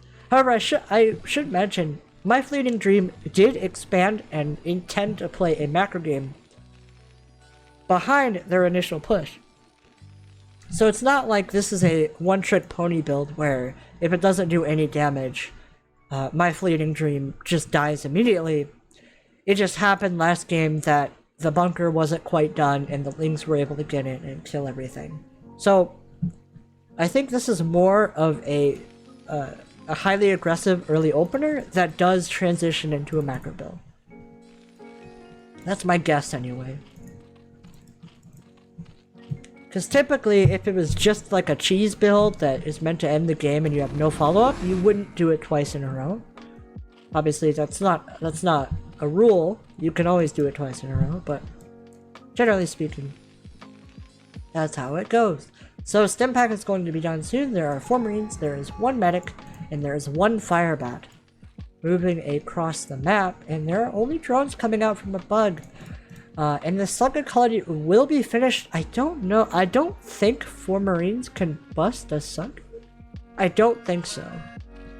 Especially with this number of Zerglings here. I don't believe that my fleeting dream can bust this, but I do like to see the expansion and the continued development on the other side. I think this is the right call. I don't know if going in would be the right call. I would like to see them stay back. Actually, running by the sunken. The sunken was positioned close to the ramp, so they're going to be able to get in here and kill 2 drones. And just, oh, this is such a nasty position. How are you ever supposed to clean this up? The medic is in the middle and is going to heal all of these units? Oh, these Lings are going to take a terrible engagement cost efficiency wise. If they have to take on this bio, and they eventually will. Oh, the firebat! Oh my gosh! What a position for that firebat! Holy, wow! This is an incredible bioforce. What a great job from my fleeting dream, recognizing that the sunken is out of position and going behind the minerals here. That's so annoying. So a bug has had enough of trying to deal with it. And is moving Zerglings across the map, and the bio just runs past again. And they're getting into this drone line. Oh no. Oh no. A few more drones going down, and especially a lot of mining time being lost from the bug, because all of these drones are not mining. Wow, that was an extremely cost-efficient bioforce, and I think that's what my fleeting dream meant to happen in the first game, but it just didn't quite work out that way.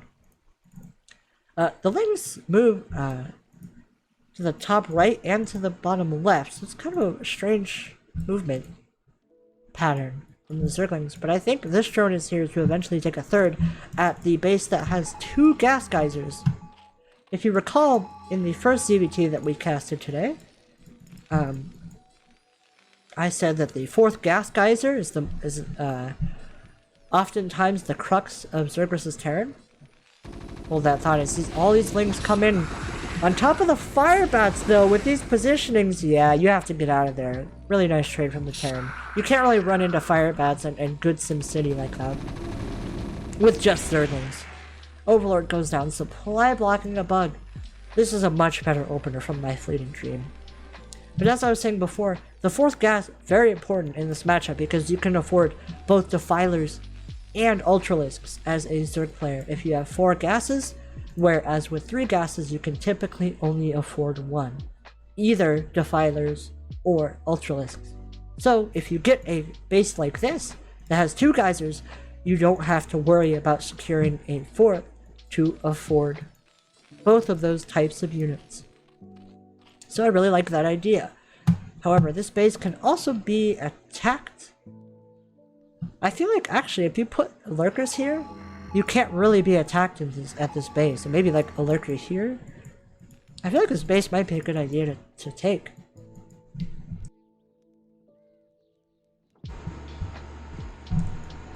But I don't know if that's what is actually going to happen.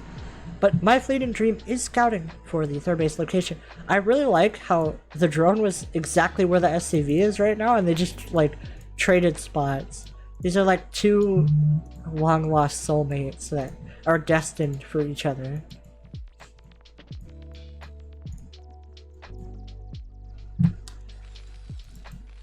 We see on the Terran side of the map going for another aggressive play, getting tanks out and +1 attack for Bio to, I'm assuming, try to break the front of the Zerg.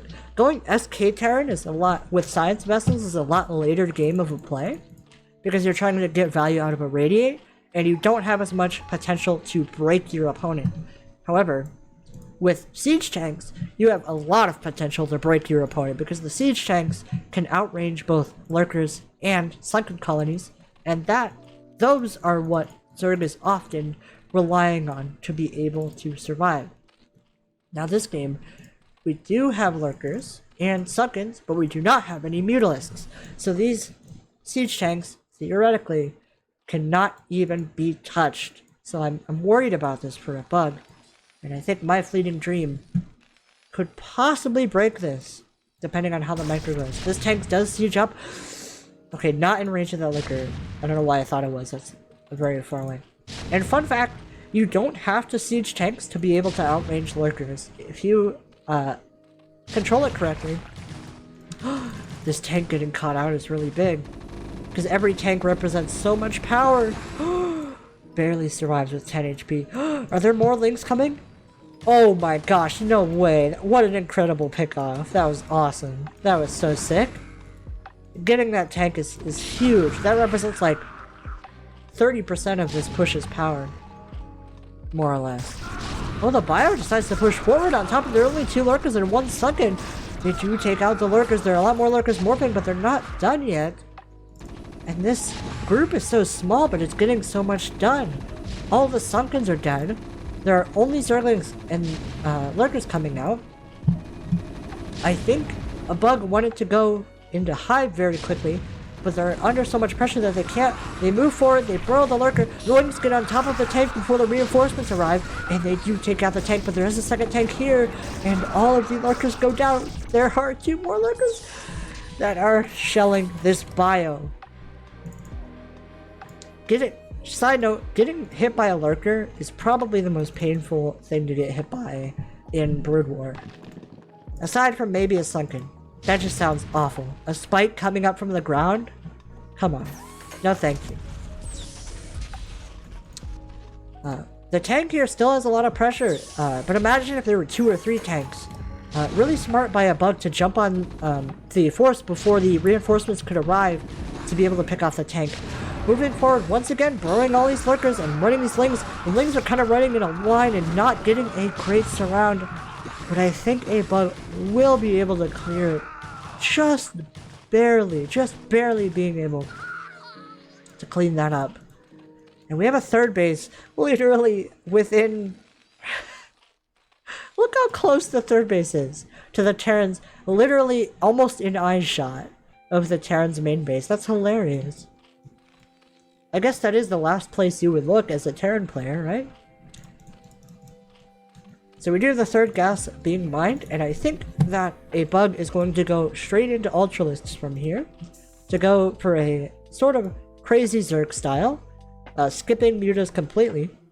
However, with crazy Zerg, typically... Oh, here's a drop, by the way. Getting a lot of damage done, trading very well against these Zerglings. The Lings do not have adrenal glands quite yet. And bio trades so well against Zerglings without adrenal glands, especially the fact that they have +1 versus only the +1 armor. And once again, abusing these positions behind the mineral patch is so smart. We saw it earlier in earlier in the game with the bio moving behind these patches. Now moving behind here. How is a bug is trying to make Sunkens to be able to deal with it? That's so annoying.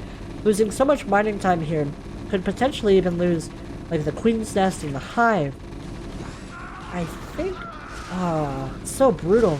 So many drones going down from this Marine DPS.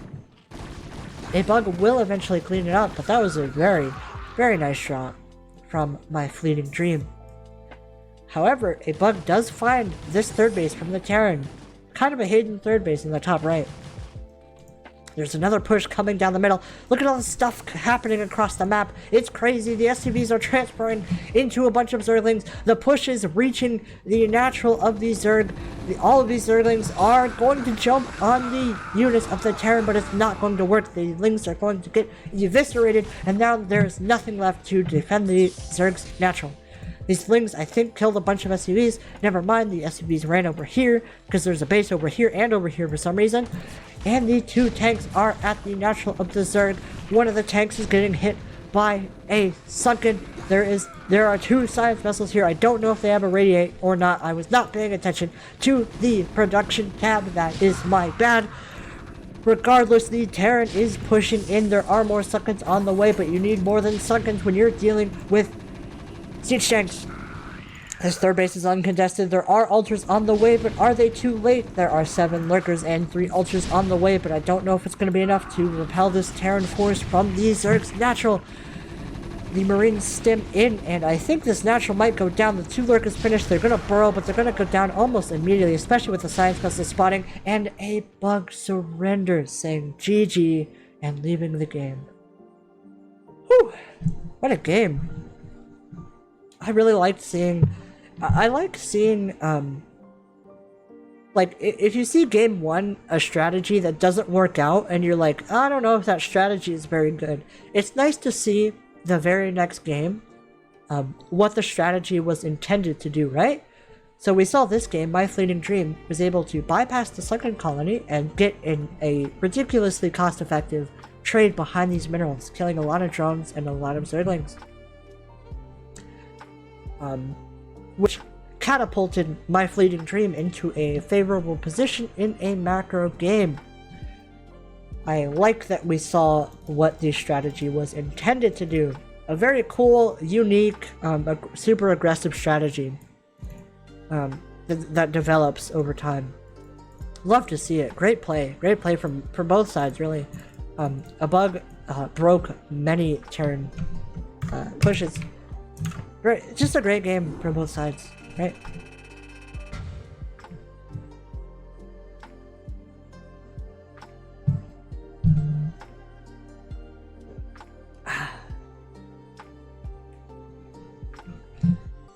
That means we're going to a game 3. We are going to a game 3 in the final match. And this also determines, I think, who wins the whole thing, at least by match score. I know map score like has a part in it. I don't know. But let's get into game number 3, the final game today. I want to thank everybody for hanging out with me tonight. I've had a wonderful time, and I'm excited to cast this last game. And I'm also excited to cast more Brood War in the future. It's my first time casting Brood War and I've been having a lovely time. And I'm interested to feel how my throat survives in the morning.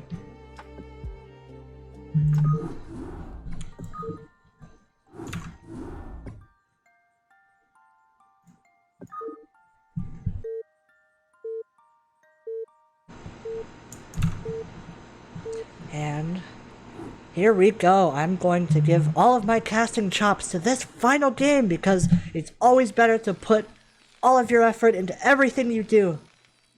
In the top left, representing DestrucToads, we have My Fleeting Dream taking the last game with some fantastic play. Being a nice little like peach color, love to see it. In the top left of Polypoid, we have our Red Zerg, representing Cheese Police, a bug. This has been a fantastic group to cast. Yeah, love seeing it. Love it. Love all around. Love CPL. Love Brood War. Heck yeah. So we're gonna have to see if My Fleeting Dream decides to go for the exact same bio pressure opener or not. I wonder if that's like a signature build that they have decided to do virtually every Terran versus Zerg, or if it's a strategy that they had prepped versus this specific player. That's what's amazing about Brood War. You can come up with your own styles. You can adapt. You can react to your opponents. You can... Oh, it's just so beautiful. Like every game, every opponent is something new, and there's always more to learn, and there's always more to improve on. Brood War and StarCraft 2 both are just a blank canvas is, I think, a great way to put it. Where it's just a perfect combination of tools that create something beautiful when you bring in amazing people and a fantastic competitive scene, I suppose. But anyway, my nerding out over StarCraft 1 and StarCraft 2 aside, we have a standard opener once again from a bug. Third time in a row, I think they are going to go for the 3-hatch opener once again. And My Fleeting Dream, I think, is going for the exact same build as well. Oh, this is awesome. It's so cool to see the same builds interact in different ways throughout the games. My Fleeting Dream is sending out 2 scouting SCVs because they failed to scout their opponent on the first trip. And additionally, a bug is going to scout their opponent last. I really like the addition of a drone scout, especially considering how My Fleeting Dream has opened the last couple of games. Because when a bug comes up here and sees that it's still only one base, I think they're going to prepare a little bit better for that bio push early on. I would say, like, I imagine they will position the Sunken better, and maybe even put down 2 Sunkens if they want to be extra safe. But we will see. That is all just speculation. Where did that... I don't know where that second... I think the scouting SCV came back, and then they sent this scouting SCV. I think. We see the comsat coming too. That's such an early comsat. Comstat. Oh no, it is comsat. I hear people say comstat, but it's comsat station. Very interesting. Zerglings are coming across, I assume, to try to get a scout off. If they could run by this Terran force, that would be incredible. If they could get into the mineral line and disrupt mining. Oh, these Marines are going to engage these Lings. Look how much damage they do. Marines do damage so quickly. There is another Sunken, or there is one Sunken on the way. I wonder how this is going to play out. Is My Fleeting Dream going to opt to try to run by once again? Or are they just going to stay out? Oh, I love that. The reason for the fast comsat is to scan and see what the defenses look like. And seeing that the sunken is not quite done, they move forward and start to engage. However, the sunken does finish and does start to take shots at this Terran army. So, I think a bug is going to full hold this, and we're going to see how both of these players interact in a game where both of their strategies end up with them taking no damage. In Game 1, we saw the entire Bioforce die for nothing. In Game 2, we saw the Bioforce kill so much and a bug was put really far behind. In this game, we're seeing it go completely even, the Bioforce stays alive, and there's no damage done to the Zerg. It's incredible to see the adaptation from both players from game to game. Very cool. Whew. So we're gonna see a bunch of drones coming out from a bug. This 3-hatch allows you to make a significant more amount of drones than if you're just going for a 2-hatch opener. The drawback is that you are delaying your Mutalisks fairly quickly. There's another sunken colony on the way as this reinforcement comes up. Great play, I love that, because if there was only one sunken here, there's a possibility that this Terran army could break it. Expansion coming down for My Fleeting Dream, 3rd Barracks, Engineering Bay, I think the same build as last time. A lot of Lings. Oh, they get a really nice surround on some of these Marines. That was a really nice engagement from a bug. Killing like 2 or 3 Marines with not losing that much. That was great. Great surround. Great micro. Pulling back too, right when the Firebats are about to roast all the Zerglings. That was really nice. Very well done. 6 Mutalisks on the way. I think it could, don't quite have the gas to make 9. But 6 Mutalisks can do a lot of damage, especially considering that there are no turrets up. No turrets to stop these Mutalisks, so it's very possible that these Mutalisks get in.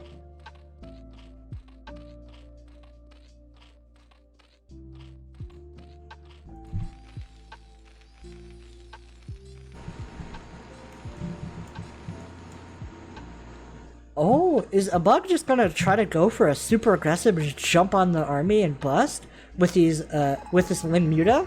That would be extremely risky and aggressive, but I kind of like it. I don't know if it'll work though. This is a pretty significant amount of bio. So the Mutas come in, they're just going to do whatever damage that they could do. They pick up an SCV. The turrets are too late, so these Mutas are going to find a completely vulnerable mineral line here, picking off multiple SCVs. I think like 4 or 5 have already gone down, and this is only 6 Mutalisks. Oh, great micro here too, getting all the Marines, getting a Firebat nearly. Another SCV, great micro here from a bug. Love seeing the Muta micro. We saw quite a few SCVs going down, only 27 workers to 24 is not where you want to be as My Fleeting Dream. Terran almost always wants to have a significant worker advantage on the Zerg player. Ooh. Those Mutas are just gonna dive on that turret also. Amazing cost efficiency from these Mutas so far. Hasn't lost a single one. Oh, now one goes down. I eat my words like a salad. Very well done. They killed like a bunch of Marines, like a Firebot, like a ton of SCVs, a missile turret. Great job from these Mutalisks. There's a Firebot up here that if it moved down here, it would spot the 3rd base from the Zerg. There are a lot of Lings here. I think a bug wants to go for a bust here. I think they've done a lot of damage, and the bio is out of position, so a bug is just going to move in on top of these missile turrets. The bio is sitting on top of the ramp. I don't know how this is going to work out. The Mutas are taking so much damage from the Marines. The Lings get on top, but the Marines just shred everything. The missile turrets all go down, and so do a couple SCVs. But all of the Zerglings die in them, and the Mutalisks took a significant amount of damage. This is a full group of Mutas now.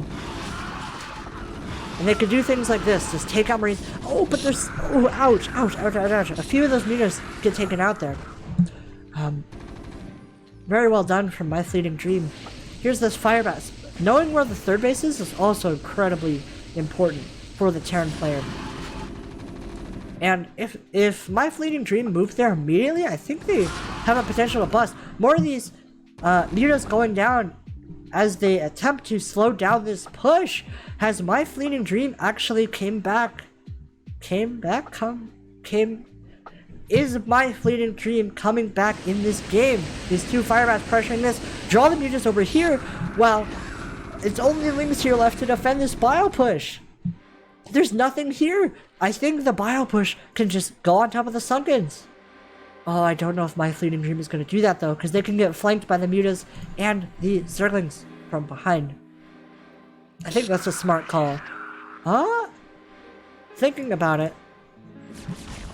Oh, wait. Oh, the Marines kind of move forward one at a time, so they're not going to be able to get their DPS off completely, but they will do a lot of DPS. They're shredding the Zerglings. Oh, they will start to shred the mutas as well. A lot of the mutas are going down, but a bug will clean this up and live to see another day. Wow, wow, wow. Many mutalisks dying. This is a super back and forth game from both sides. It's great to see such an evenly matched game like this. Because now it's really hard to tell who's ahead. The supplies paint a pretty good picture for a bug, but you can never underestimate things like the DPS of these Marines or the range of this tank. However, the hive is done and the Ultralisk Cavern is on the way. So this is kind of a Crazy Zerg attempt from a bug. Skipping Defilers, skipping Lurkers completely, going straight for Ultralisks. However, I don't think there are no armor upgrades, and that's very important if you're going for a Crazy Zerg style, so that your Ultralisks do not take much damage from these Marines. Speaking of the Marines, they are moving forward. There are no medics here to actually heal up the bio. I think that's definitely a mistake. The tank is also here. The siege mode is done. Nope, it's not done. It is being built. There's not much here, but there's about to be a lot here as these Sunkens finish up.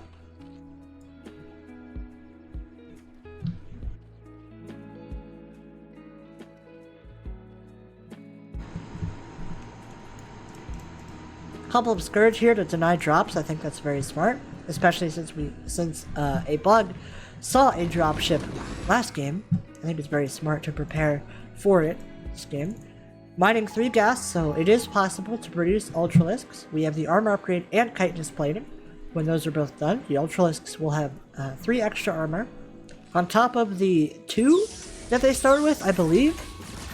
Either 1 or 2. Regardless, they will have a lot of armor and take virtually no damage from the Marines. The Marines do have +1. I would love to see, as soon as My Fleeting Dream notices that it's the Lings come out, oh, so many Zerglings just went down to try to kill the siege tank, but the Marines absolutely shred them. This is a really dangerous situation. It's so... Ooh, a bug is so close to being broken, but the Ultras are so close to hatching as well.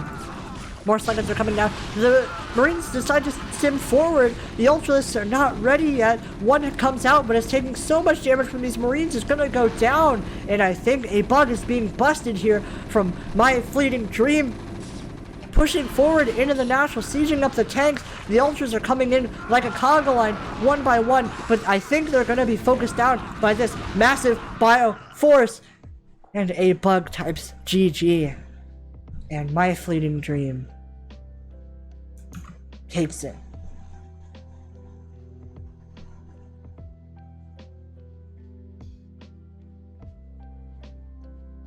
I will say, to a bug, it is still very impressive for an insect to be able to play Brood War at such a high level. Well done by My Fleeting Dream. What a series. What a sick series, everybody. That was awesome. Great series. I love casting this group. Awesome. And look, we're getting done at almost exactly 3 hours. Perfect. This is fantastic. Fantastic. So that means the results. I think DestrucToads wins in the match score. I won. I think it's 3-2. Or wait. 2, 3, 3. It's 4, 5. Listen, math is not my strong suit, okay? I'm a business major, not a math major. Thank you all for coming out. I really appreciate all the support. I know a lot of you followed while I was casting. I'm sorry I didn't have alerts on. Thank you all very, very, very, very much.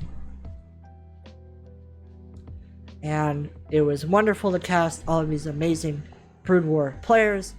There's a chance that I come back very shortly and stream myself playing some games, but there's also a chance that I don't do that and I just chill for the rest of the night and soothe my throat. Regardless, I love you all very much. Be safe. Message me on Discord if you need anything. Support CPL. And I will see you all next time.